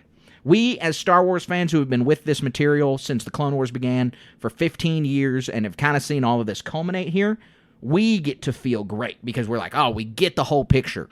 But that doesn't mean general audiences have to feel bad because they're confused, and we don't want that to be the case. And so I'm glad that Dave was able to deliver these concepts in that way. No, it really is. And just to reiterate again, this isn't some end-all, be-all, do-what-you-want thing. It's not. It's just a warm, fuzzy blanket that you get to see every now and then and provide a good little avenue for a very impactful part of the story. Force Ghost Heaven is a perfect place for it to be. Yep. Then they totally interrupt our Star Wars to bring us a Go Navy ad. Like, that dive scene with the Rebel pilot rescuing her looks exactly like Navy recruitment commercials. It does. Hey, that's cool. She jumps in. I'm just like, wow, this is like shot for shot. This is just a Navy SEAL doing their work. I just thought it was really funny. And then that's a Coast Guard rescuer. You got to be nice to those people too. To the Coast Guard? Yeah, I mean, look, I'm not. They do that more than the Navy SEALs. You're right. They do it more. I'm sorry. I'm not going to rag on any of our armed forces. That was not my intention. Those Coast Guard people are hardcore. Gosh. I know a couple guys in the Coast Guard. My old college roommate's in the Coast Guard. I need to ask him what he thought of that scene. How accurate was it? I bet it's really. Yep. So they see the Ghost and the X-Wings flying up over Jason and Chopper. And this just, in this moment, it made me think about and appreciate Jason's pretty damn strong with the Force. He really is. Like, he's a young kid. He was able to hear those sounds. Like, a kid at that age, untrained, was not going to be able to hear those. So he's got to be pretty powerful. If somebody, when Ahsoka sees him and gets to interact with him for some length of time, this one is strong with the Force, will leave her lips. I mean, has it already? Did we miss it? I don't know. No, I don't think so. But overtly, this kid is going to be somebody. Yeah, he is. He absolutely is. And, Ezra's got the animal thing. And in the High Republic books, fifth book reference of the podcast, in the High Republic books, they talk about how each Jedi understands the Force differently. I think it'd be really cool if Jason understands the Force through sounds somehow. That's his cool thing. No, that's a good idea. Just with this little random showing of his ability, I'd like to see he's in tune with sounds more for some reason. Yep. We then get a crazy Ahsoka headbandless jump scare. Yeah, how does this make you feel? This was a ridiculous. I am offended that this was put in here because her skin tone is identical to the bed she's laying on. And so it looks like there's just this PNG of her headdress photoshopped onto her face, which is literally a park bench. This was without the headband, a total jump scare. I was just like, huh, when I saw it. It totally caught me off guard. I was confused. I was scared. I had the uncanny valley effect.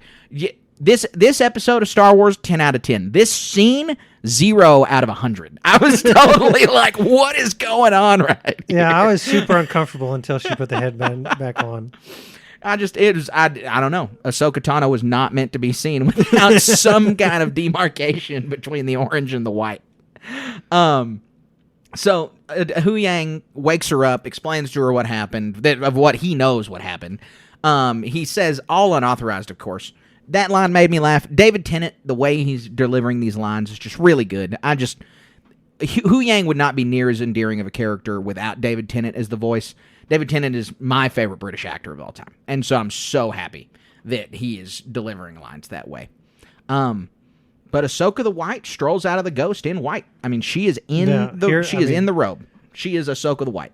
Overtly. I mean, and this is a Lord of the Rings thing, right? Well, the most notable.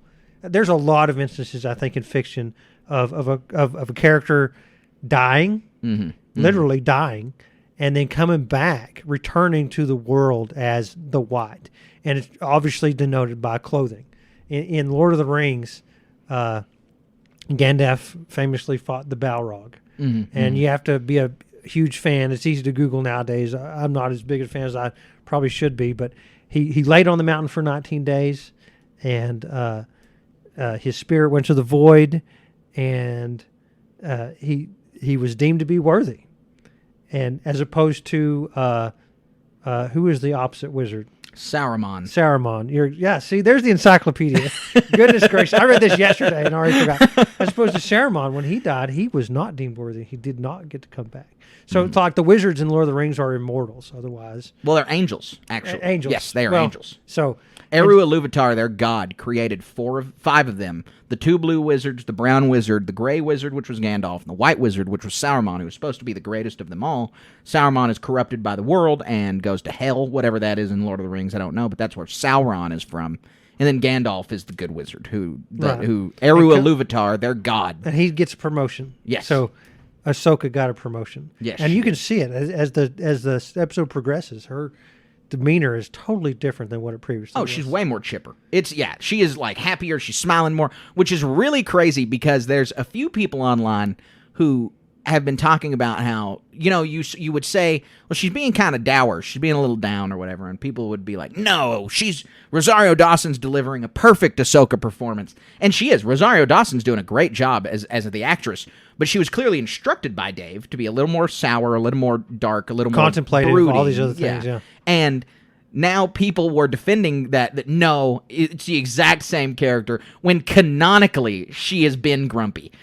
She has been different canonically than she was supposed to be. And it's all due to this tension between her and Sabine that we still don't know. And yes, that's fine. Yes, it is. Not a complaint. We'll learn But soon. now we get to see this through this redemption. We're going to go to the other...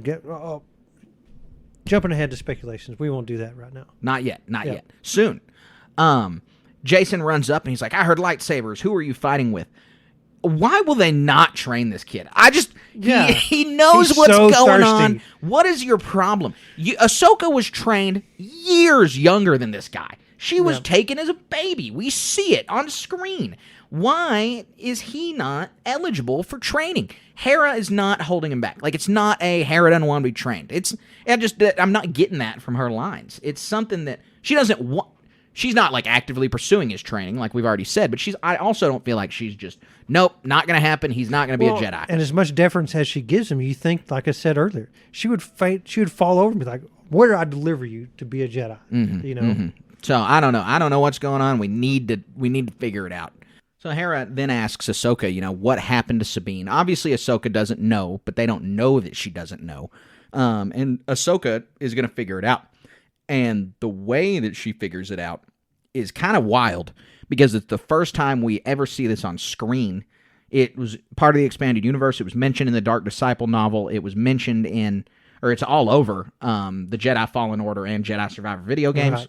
Such a cool ability. But it's the Force power telemetry, which allows a Force user to grab an object and see into its past and kind of understand what's going on. You can't do it with everything. Like, you can't pick up someone's toothbrush and be like, he brushed his teeth this morning. Exactly. But you can pick up objects like this map that are clearly, Force objects, and they will tell you things. Well, and around significant events. Yeah, exactly. But not just everything, but a lot of things. And usually specific Jedi can display this ability, like Quinlan Voss in the Dark Disciple, right. or Cal Kestis, but obviously anyone can learn it, because Ahsoka does not displayed it before, as to my knowledge.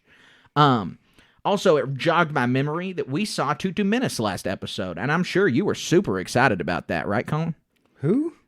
I knew you were going to say that. It was just a joke. Tutu Menace is the lightsaber tactic of turning your lightsaber off and turning it back on. Oh, okay. Some eagle-eyed person on Twitter saw that Marok did that in their final battle. He turned his lightsaber off and That was reignited too fast for me. Oh, it was too fast for anybody. This person had to have watched it slowed down. Like you did not notice it visually until it was slowed down. I didn't know I had a name. Yeah, well, most people don't. So Ahsoka, at the end of her telemetry, after she learns everything that transpired between Baylan and Sabine, she says they took her with them.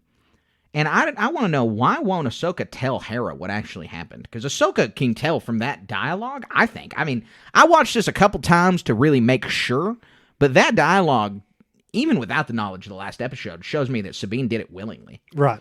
And so Ahsoka very clearly decides not to mention that to Hera. And I thought that really interesting because Hera has the better relationship with Sabine as far as Rebels is concerned. From what we know, they have the better relationship. And that Hera's closer to her, and I feel like Hera deserves to know. So, I don't know, is Ahsoka just keeping some information from her on like a certain point of view kind of thing, like Obi-Wan, or she's just trying to protect Hera, or why won't she tell her? Yeah, that's a conundrum. I have no idea. Okay. You think you'd be able to do it? Just full disclosure, but that's a constant thing in any TV show I'm watching. I'm like, why aren't people honest? Why don't they give the full story? Well, they solve the problems too easy. Right.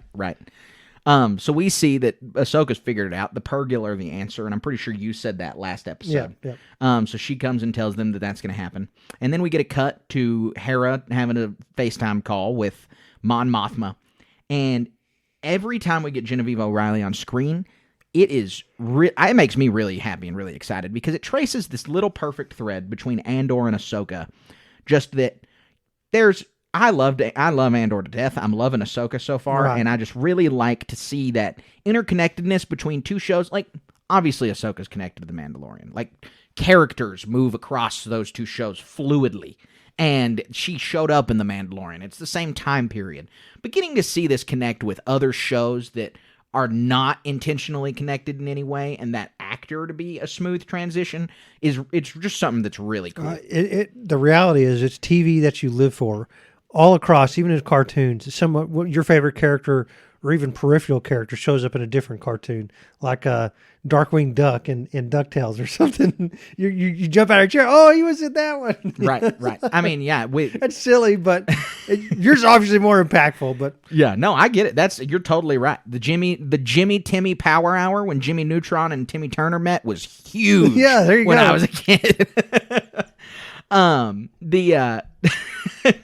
The Hera being permanently suspended line that Mon Mothma is not threatening that, but saying it's basically inevitable if you don't bring Ahsoka back to Coruscant right now. That right there is, I think, pretty beat for beat a Heir to the Empire parallel, and I think that that's going to have some implications, and I'll explain that in our Always in Motion segment. But I just want people, if you've read Heir to the Empire or you listen to our podcast about Heir to the Empire, I think you'll kind of pick up on what I'm saying.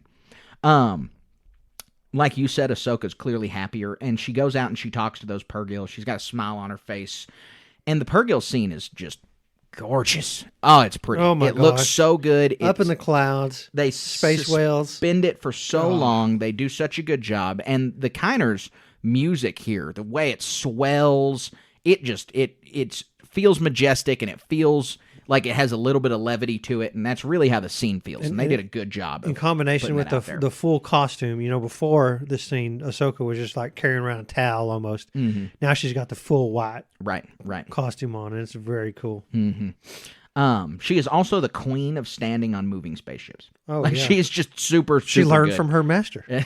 Yeah, you're right.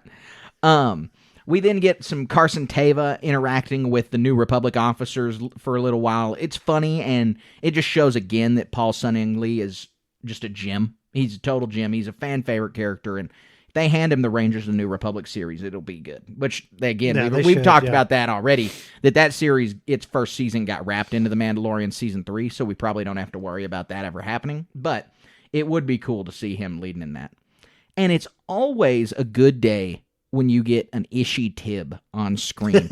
I think it is one of my favorite alien species. I think it's super underused. And so anytime I see an Ishi Tib, I'm like, let's freaking go. Yeah. That is so good. Yep. And there's the 7th book mention of the podcast. We don't normally mention books this often, but this show is just all over the place. The Alphabet Squadron trilogy, the first book of it, Alphabet Squadron, has a Ishi Tib character that's really big. Could not stop thinking about that character with this guy. I haven't read that. Hopefully trilogy. the same people. Oh, you would love need to do that. the Alphabet Squadron books. I mean, it's about pilots, which is your jam, so you would love that book. Jason talking to Hera near the end is pretty important because he's given us a lot of exposition for the audience. This is just like when Ezra called the whales. He says, it's just like the stories you told me, and then goes on to explain the last episode of Rebels.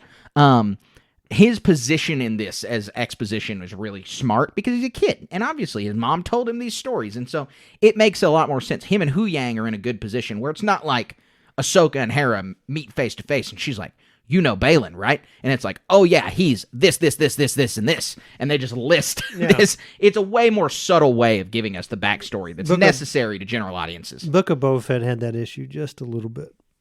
I think it had a lot of bit, but yeah. I was being generous. So they get in the whale mouth in Ahsoka's ship, and Hu Yang clearly knows it's a terrible idea. He is so nervous.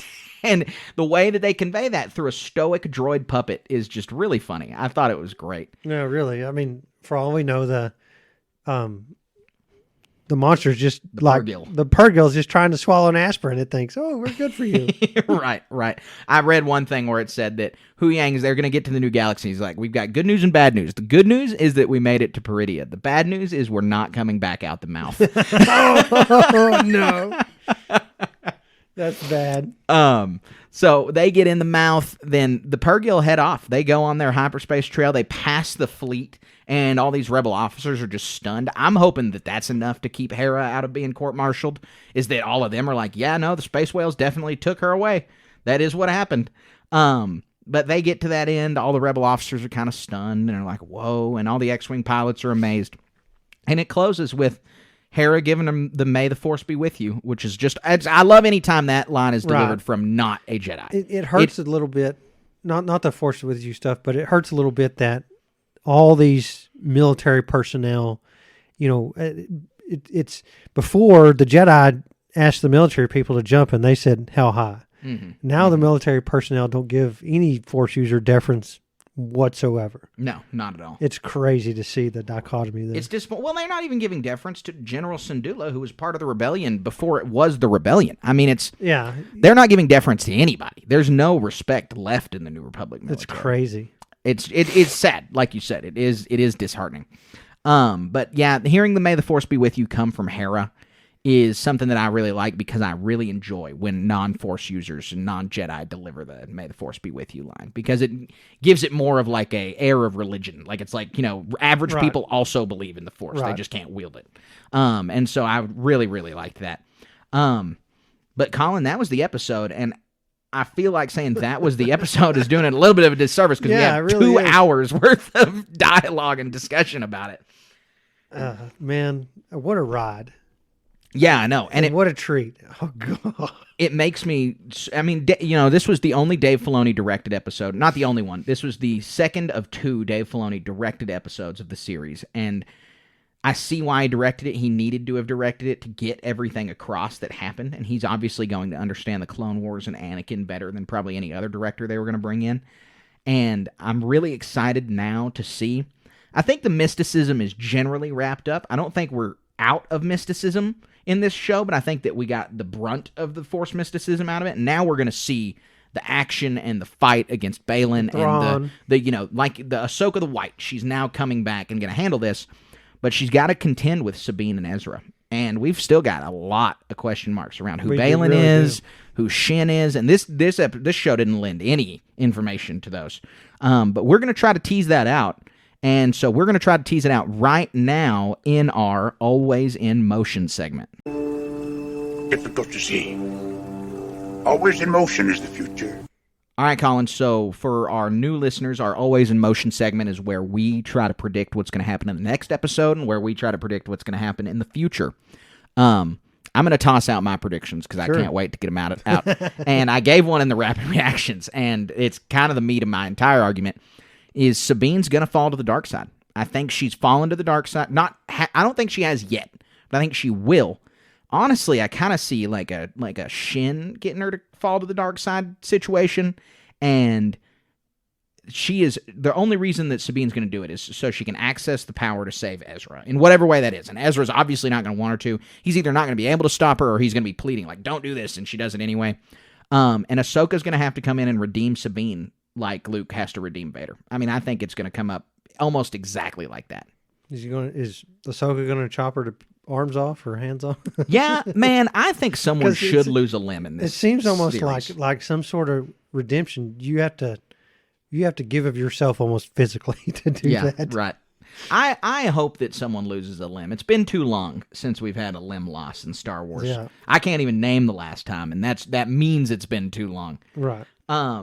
I also think that we'll see Thrawn and Ezra next episode. I've said that in every single Always in Motion, so eventually I will be right.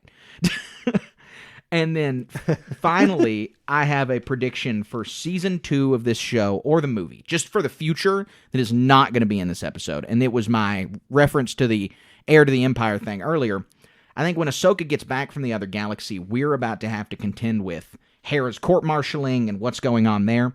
And it's going to be almost exactly how, for those of you who have not read the book, in Heir to the Empire, a book written in the 90s, which was basically the sequels to Star Wars before the sequels came out, these 3 book series follow Luke, Leia, and Han. Well, there's a character named Borsk Phalia. He is on the side of the New Republic, but he's kind of a conniving politician, and he accuses Admiral Akbar of treason. And it's this whole front end of the second book, the characters having to deal with Akbar getting accused of treason, and this person within the New Republic government who is not malicious, is not working for the Empire, but is malicious insofar as they are only self-motivated, trying to jockey that. I bet we'll have almost a mirror image of that between Hera and Senator Ziono. Oh, yeah. Something That's a along great those idea. lines are going to happen. And when Ahsoka gets back, there's going to be some big crisis they're going to have to contend with. But before they can deal with whatever the big crisis is, they've got to get this small crisis out of the way of Hera being court-martialed. Hey, that's a great prediction. I can't wait to see that stuff. And the Phalia thing is so on point with Ziono. Phalia and Ziono hopefully is going to be one of those characters where you love to hate, right?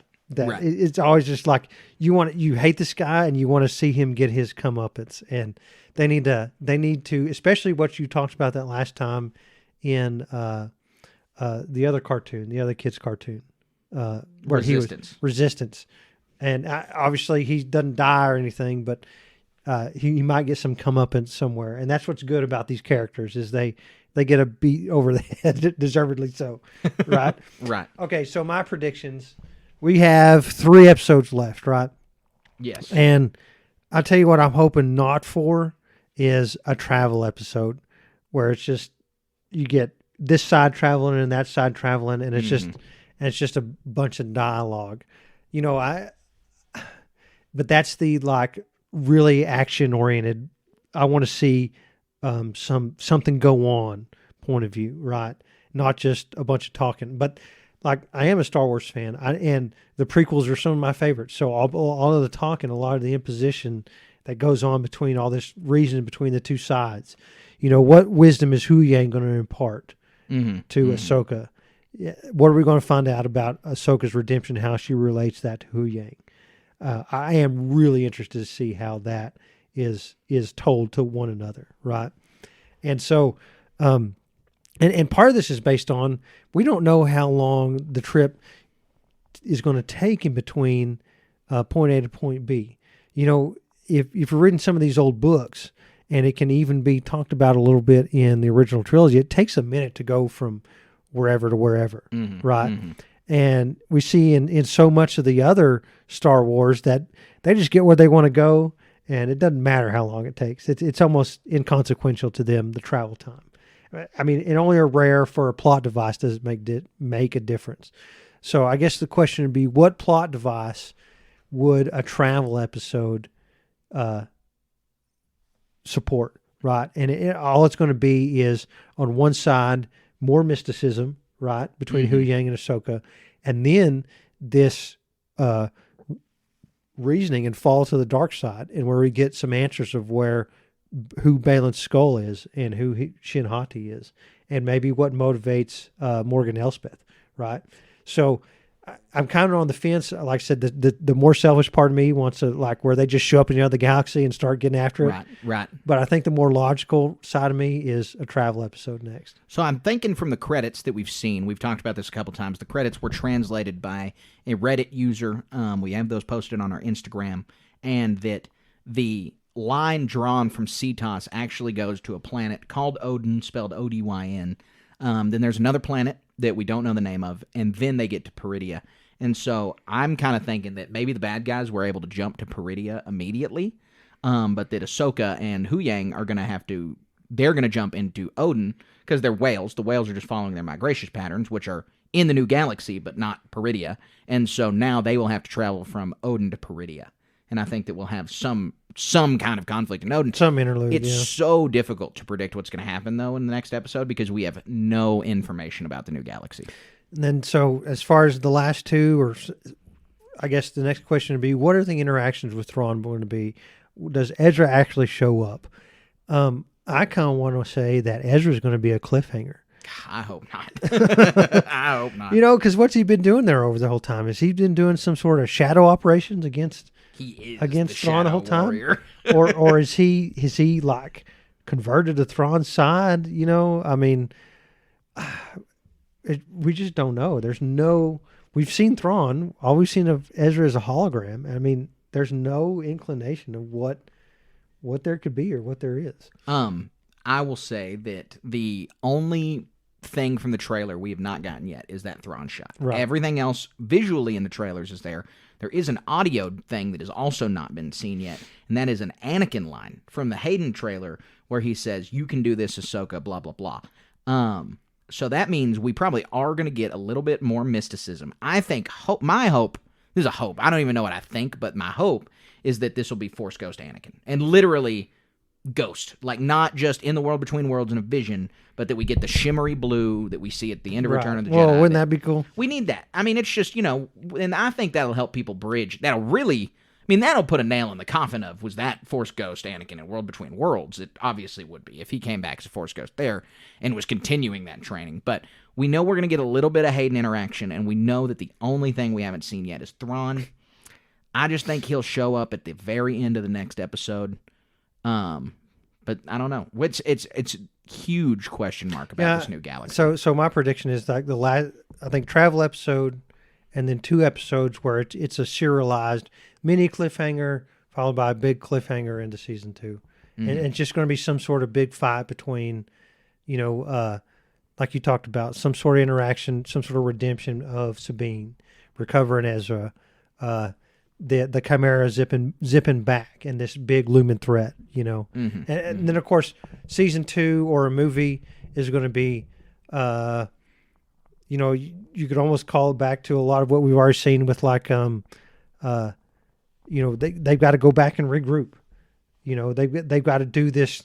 If Sabine unlocks her abilities or something like that, she's got to really she has to start the training anyway, because there's going to be a reconciliation between Ahsoka and Sabine over what we don't know happened between them, right? So that's going to occur, obviously, and so the next is going to be basking in that revelation, if you will, and coming to power, coming to terms. I hope Jason is part of that too. Right. We're going to have to get, so in the next few episodes, we're going to need, I think out of necessity, we'll get an answer for what Balin's motivations are. And I think we'll also get Sabine, what happened between Sabine and Ahsoka, but we're also going to need to wrestle with not evil Sabine, but Sabine who has definitely betrayed her friends. I mean, Sabine who has given the map away. We're going to have to wrestle with that. So we got a lot to contend with just in those 3 episodes on that stuff alone, and that doesn't include Ezra or Thrawn or Jason or Hera or any other plot thread that's going here. I really feel like we got a lot of threads out there, and it'll be interesting to see how well Dave wraps them in 3 episodes and what gets left over for a cliffhanger, because we don't know if season 2 or the movie's happening next. I mean, technically we don't know if there is a season 2, although come on. Yeah. Like there's going to be a season 2, but we don't know what's next. And so we don't know what things are going to get left for next time. Like you said, Ezra could be a cliffhanger. Just getting to the next galaxy could be a cliffhanger. There could be some crisis in this new galaxy. It's just a lot of cans of worms are open right now, and we don't know how we're going to close them all. But Colin, that wraps up our Always in Motion segment. Love doing the prediction segment because it's always fun to try and tease these ideas out. If you've got a bold prediction, then please DM us on Instagram and let us know what your Always in Motion prediction might be. Put it in the Discord, put it on our Facebook group. Just let us know somewhere. We'd love to read your predictions as well. Now, we're going to head into our patron-powered segment called How the Force Works, where we answer a question from one of our patrons at the Jedi Knight tier or above. And so, here we go into How the Force Works. That's not how the Force works. All right, Colin, so we've got a pretty technical How the Force Works question today, but it's an interesting one, and I know the answer. I don't know if you do, and so I'm going to ask you to postulate on it, and then I'll just give the answer, because it took me quite a bit of research to find this answer. I had to dive into a bunch of self-named comic books and a bunch of different novels to finally find the answer, but I did, and so the question is, what is Princess Leia's net worth? That's a good one. That's kind of silly, but gosh. Well, you say it's silly, but one of our best received How the Force Works questions was a few months back where we had to answer what's the conversion rate between the U.S. dollar to the imperial credit. That one took off. People loved that one. Yeah, that's good. Gosh, part of me wants to say she's a bum and just lives like the planet was blown up and she's just I guess a refugee out there living off the government dole. But the reality is there's going to be a lot of Alderaanian assets out there, right? I mean, and if as royalty society goes, which I have no idea how it literally works, and all the other Alderaanian people out there are her subjects, and all those Alderaanian assets are assets of the crown, well, I guess trillions of credits potentially. So the answer is she's poor. So in the expanded universe, Leia has all of the Alderaanian off-world accounts, which is basically all their money, because the banking clan is not on Alderaan, and so all of their money is off-world. And so in the expanded universe, she's rich. But apparently in canon, they changed this, and when Alderaan was destroyed, the Empire just seized all of the assets for anybody that was on Alderaan because they don't exist anymore. Right. Yeah, that makes sense. They raided the coffers, and Leia has no money whatsoever. And so she just lives off of what the rebellion pays her, which I don't know what that is. It's good enough to keep her in fine clothes and to become a senator, but I'm not sure what she actually gets paid. Well, you know, I mean... And off of her husband's smuggling income. The rebels aren't fools. They're not, and she's not, for the most part. I guess, heck, she goes to Endor and gets her feet dirty and gets her hands dirty. Leia's and all not that stuff. some high-minded royal at all. She is totally of the people. But she also has an image to maintain, right? Especially when she's a covert. Before she shows up, gets captured by Tarkin, right? She has an image to. Well, I guess Alderaan's still around, but post Alderaan, gosh, what is she doing? She's on Hoth, planning all these schemes. She goes to Endor and gets her hands dirty. But on some level, she has an image to maintain. You know, Mon Mothma and all that little council's doing the delegating.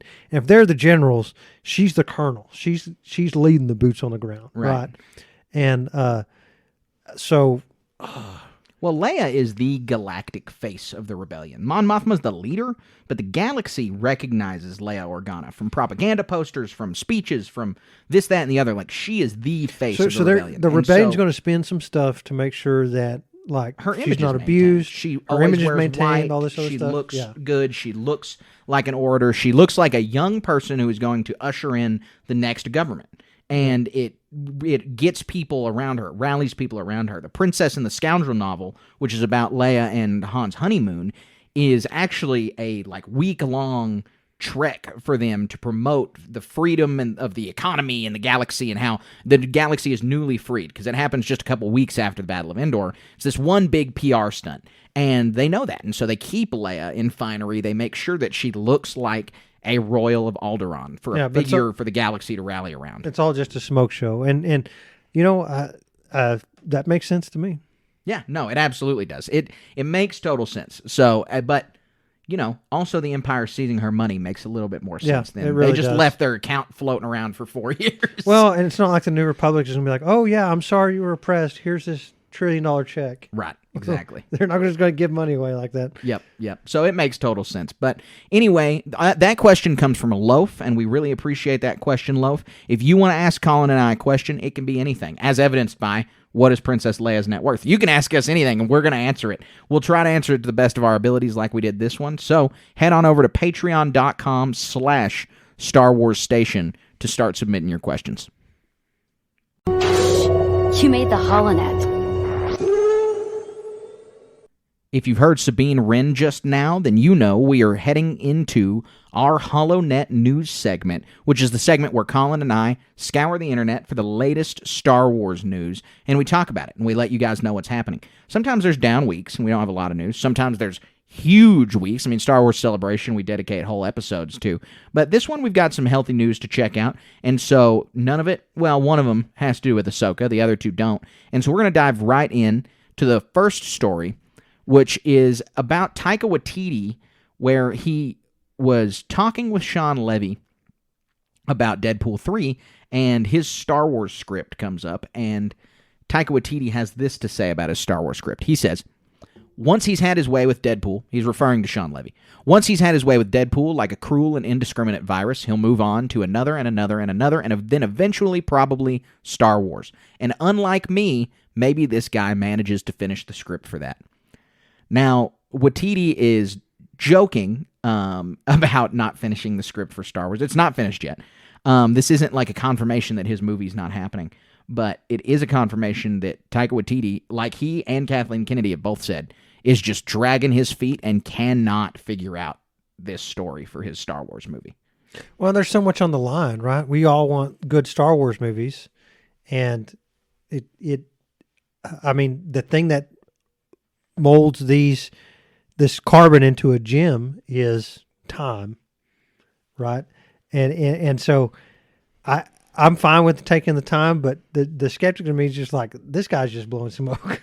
Man, see, you're right that it does take time, but given Waititi's latest movies, he did Thor: Love and Thunder, which I did Some not people like consider at all. that the worst. I didn't finish it. Cassidy, we watched it on the couch. She fell asleep, and I quit halfway through because it was bad. It really was one of the worst MCU movies I've seen.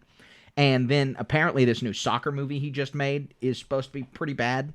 I think it's a soccer movie. Yeah, I think it's a soccer movie. So this new soccer movie he made is supposed to be pretty crappy too. And Taika Waititi has just kind of had this downward spiral over the last couple of years where he was on top of the world. After Thor Ragnarok, people were like, we want this guy to direct our stuff. And then it just kind of went downhill from there, and I don't know if we're going to see it come back up, and it worries me a lot that he's involved with Star Wars. If he makes too many stinkers that don't make enough money, then people will stop giving him money, at least you'd think. Yeah, well, and he can continue to take his time on this script as far as I'm concerned, because I want to see it succeed, and I don't want to see some kind of, tainted directing touch Star Wars. And I don't know, I really liked Waititi on Ragnarok. I thought Ragnarok was phenomenal, but Love and Thunder was pretty bad, and apparently this soccer movie is just not panning out. So we'll see, but that was just a little bit of news. It's the latest update that we've heard about Waititi's movie. It's not much of an update, but it's a small one. The next story we have to talk about, Colin, is I feel like we've talked about action figures a lot lately, and I think we say this every time, but we're not action figures collectors. We're not really Star Wars toy collectors. I collect the books and the Legos. You collect Legos, and those are where we get our Star Wars collecting fix, but some of this new Ahsoka stuff is really making me feel like I need to start collecting because this Sabine one especially, gosh, they pulled out all the stops on this thing. Well, okay, so Colin has revealed that we're talking about a Hot Toys figure made of Sabine, and you're right. Yeah, it looks great, and it makes me want one. It really does. It comes with a helmet or without, like it's posable. Got all the cool Mando gear on it. Man. Oh, there's more too. Look at the Ahsoka. Yeah, there's an Ahsoka Hot Toys. Have you found the price tag for this one, though? No. Because I know the Hot Toys stuff is usually, it's as much as you want to spend on some artisan artisan toys that are made. I mean, they're great, wonderful products. Not ragging on Hot Toys at all. But I know that normally they are pretty pricey.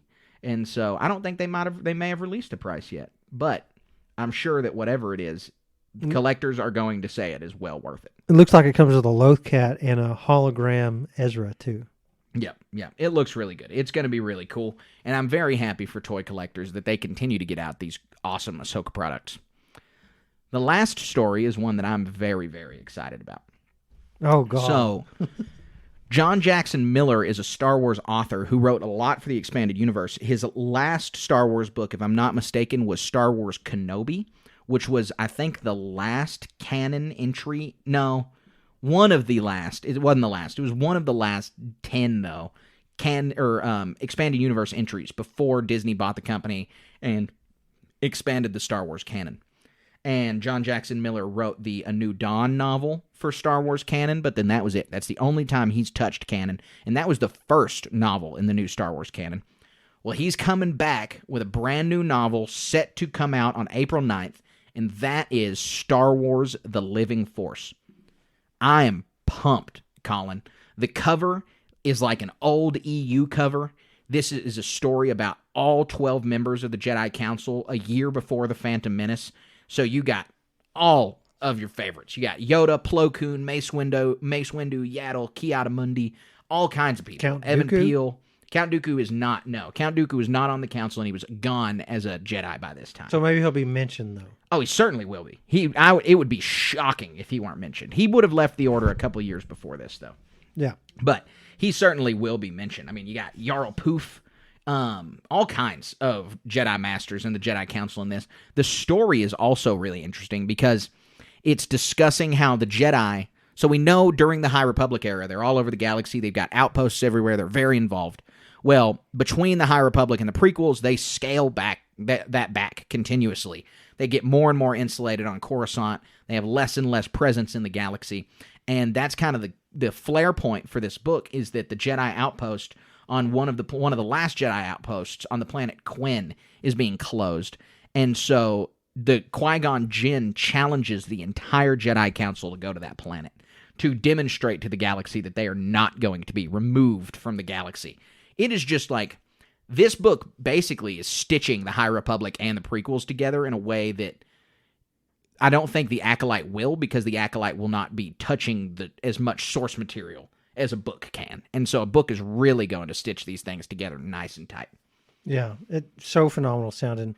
I can't wait to read it. I also can't imagine that with the April 9th release date that it might not have originally meant to be timed when an Acolyte was going to come out. Yeah.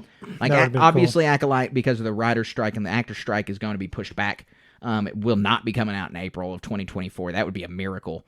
But I think that this was probably supposed to be timed to hit around that same time, because it's not the exact same time period, but it's within a couple decades. Going back in the past. Yeah. Yep. Yeah. Yeah, this is one of the older entries. I mean, we have a good little series of books that have been introduced in that time period. You have Dooku Jedi Lost, the audio drama, and Master and Apprentice, the story about Qui-Gon and Obi-Wan, and the young adult novel Padawan about Obi-Wan. All of those are a really, really good way of setting up the Phantom Menace. And eventually, we're just going to have this little book series of single one-offs that are going to really be able to flesh out that time period pretty well, I think. Yep. All the little things that are coming together, and hopefully more stuff like this. I don't know what it'd be. Maybe something during, what is it, in between, I don't know, Clone Wars, even more stuff. Well, there's all kinds of potential. I want to see other people's point of view is what I'm saying. There's all kinds of potential for just this story alone. I mean, Plagueis is kicking around now, young Sheev Palpatine. You have Dooku recently fallen from the Order, but not a Sith Lord yet. You just got a bunch going on here that we could really get to. Maybe some like the Trade Federation, why they're so up in arms or something. Mm-hmm. I'm sure that'll be featured a little bit at least. But yeah, I'm very excited about it. It's going to be a good book. But Colin, that wraps up our HoloNet news segment, and so now it's time to get into a fan favorite segment, our last segment of the podcast, and that is the Star Wars Moment of the Week. We would be honored if you would join us. All right, Colin, what was your Star Wars Moment of the Week? Oh, I'm so excited about this one. I am getting ready to go to Disney World not all next week, towards the end of next week. Yeah. And so just got all the plans going on with that. What triggered this one mostly was you have to charge your Magic Band. And I've got, last time I had a Darth Vader one. I forget which one I have now. My wife told me about it, that she's charging them. But this one is going to be pretty special. You know, my kids are a little bit older.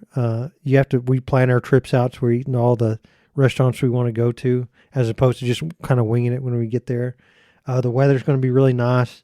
But more importantly for me is, you know, if you pay attention to any Disney World Star Wars-esque news at all, you know that Harrison Dula and Chopper are walking around. You've seen Din Djarin and Grogu walking around. Kylo Ren's famously walked around for quite a while. And, of course, Ahsoka's walking around too. Batu there. And, of course, riding all the rides. Last time my son was too small, and now he's big enough to ride the main ride there. And I'm so looking forward to it. The kids are going to build droids at one point in the little droid shop that they have there. So that's going to be neat. I'll probably end up building one too. I don't know which one. But, yeah. That's so cool. So yeah. Planning all that out. That's my moment of the week. Yeah, that's wonderful. I bet you're super excited. And you said it's a week away? Yeah. This time next week I'll be there. That's going to be wonderful. That means that our next episode will be recorded live from Disneyland. Huh? Disney World. That'd be nice. Yeah, that's awesome. Well, I'm very happy that you guys are going to go on that, and I hope it puts a lot of good content out there for us. Yep. My Star Wars moment of the week, I've already mentioned once, but I'm going to mention it again, is that we're watching the Clone Wars through all the way. I think this is probably my 4th or 5th watch through of the series, but this is Cassidy's first time seeing any of it. And so good.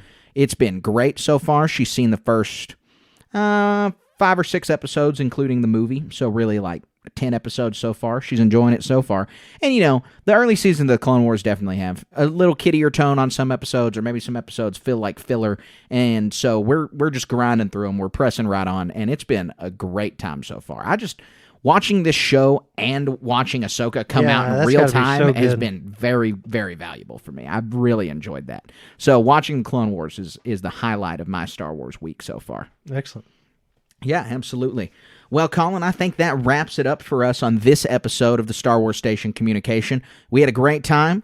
We have been talking Ahsoka, and we cannot wait to keep talking Ahsoka for 3 more weeks. We got a lot of exciting stuff all the way through the rest of the year, and we are super excited to just keep talking Star Wars with all of you, dear listeners. Yeah, so much fun. This one is so impactful. I think I even just during the discussion, I thought of a couple more little things to say about the whole Anakin. Like we didn't make any predictions about that. What does it mean? Right. Well, this is just it's so huge for Star Wars to get to see them dive in to the World Between Worlds some more, to get to dive into Ahsoka and Anakin's relationship, doing Clone Wars flashbacks. I mean, it's all just so much potential, and Dave stitched together the last 15 years of Star Wars beautifully. He just has, and he's been a master, and we are getting to see his masterpiece unfold in real time. And it's been awesome so far, and I'm excited to see where the next 3 episodes take us. It really has. So fun. So until next week, we just have to leave you listeners with a little bit of info. We really appreciate all that you guys do for us. Listening to the show is huge. Listening and leaving a 5-star review is the hugest thing that you can do for us. It is awesome. We love getting 5-star reviews. We love getting the feedback. We love being able to promote our podcast and getting it spread around. That is the easiest way for us to spread our podcast, is through reviews. And it's also very easy for you to call up your friend and say, hey, I listen to this Star Wars podcast you should check out. Or when y'all are talking about the latest episode of Ahsoka, say, I know some guys who have some interesting things to say about that. We love when you guys recommend us places, and we hope that you keep doing it. Colin, other than recommending us places, what is the one place they can go to support us in the greatest fashion possible? Patreon, right? Patreon.com/Star Wars Station, where I think we've got a ton of great stuff to offer you guys. Yeah, there's a lot. My favorite is the RPG. We're trying to crank more of those out, and that's quite the adventure. It's been a lot of fun. We are doing an RPG set in this time frame, just about 2 years before Ahsoka, and it's been a lot of fun. We have gotten ourselves into quite a pickle so far, and so next week we're going to get to see how that pans out. A brand new episode just dropped this week, so if you're already subscribed to our Patreon, please go enjoy that. But if you're not, $2 tier or above, and you get, so far, 5 adventures, which is nearly 15 hours of content, and it's just going to continue to increase from there. And so for only $2 a month, you get to experience that and a whole lot more. I mean, we've got, for all of our tiers, we've got T-shirts and exclusive podcasts and ways for you to interact with Colin and I, ways for you to interact with the other RPG guys. There are ways that you can add to the RPG yourself. You can create things in the RPG. And so we've already had one fan do that. They named one of the cantinas that we got to go to, and we'd love to see you guys continue to interact with that. And so please head on over to patreon.com/Star Wars Station and check it out. And if you're not following us on social media, why not? We've got a banging Instagram page. I mean, memes daily. 3 memes a day minimum of the most funny Star Wars memes you've ever seen. That is StarWars.Station. And if you want an endless stream of takes, if you want a little bit of a preview about what we're going to be talking about on our episodes, then you can find that over on our Twitter, or our X.com's, formerly Twitter, and that is SW_Station. We're also on Twitch, where we are at twitch.tv/Station Media. That shows some Jedi Survivor gameplay and some Warhammer stuff. Colin, what's that Warhammer stuff I'm talking about? Yeah, Warhammer.Station. I'm kind of in a lull right now, working on some personal stuff. Get things going on in the background. There's just an update patch for Warhammer, and I kind of think I'm done going with to tournaments this year. I don't know, but a lot of stuff in the works on that. So stay tuned for Warhammer Station. Instagram at Warhammer Station, YouTube at Warhammer.Station. Check us out at all that Warhammer stuff. Also, be sure to check us out on our Facebook group. We got a Star Wars Station Cantina Facebook group that's always popping. We've got a Discord that continues to grow. I mean, it's just every day we have new people in that Discord. And so please be talking to us in both of those spaces. Follow us on Facebook at Star Wars Station. And guys, just please, like we said, leave us a 5-star review on here. That is the biggest thing you can do for us. But while you're doing all that, while you're interacting with us through the week, and while you're getting ready for Ahsoka Episode 6, there's one more thing that we need you guys to do. And that is, until next week, stay wizard.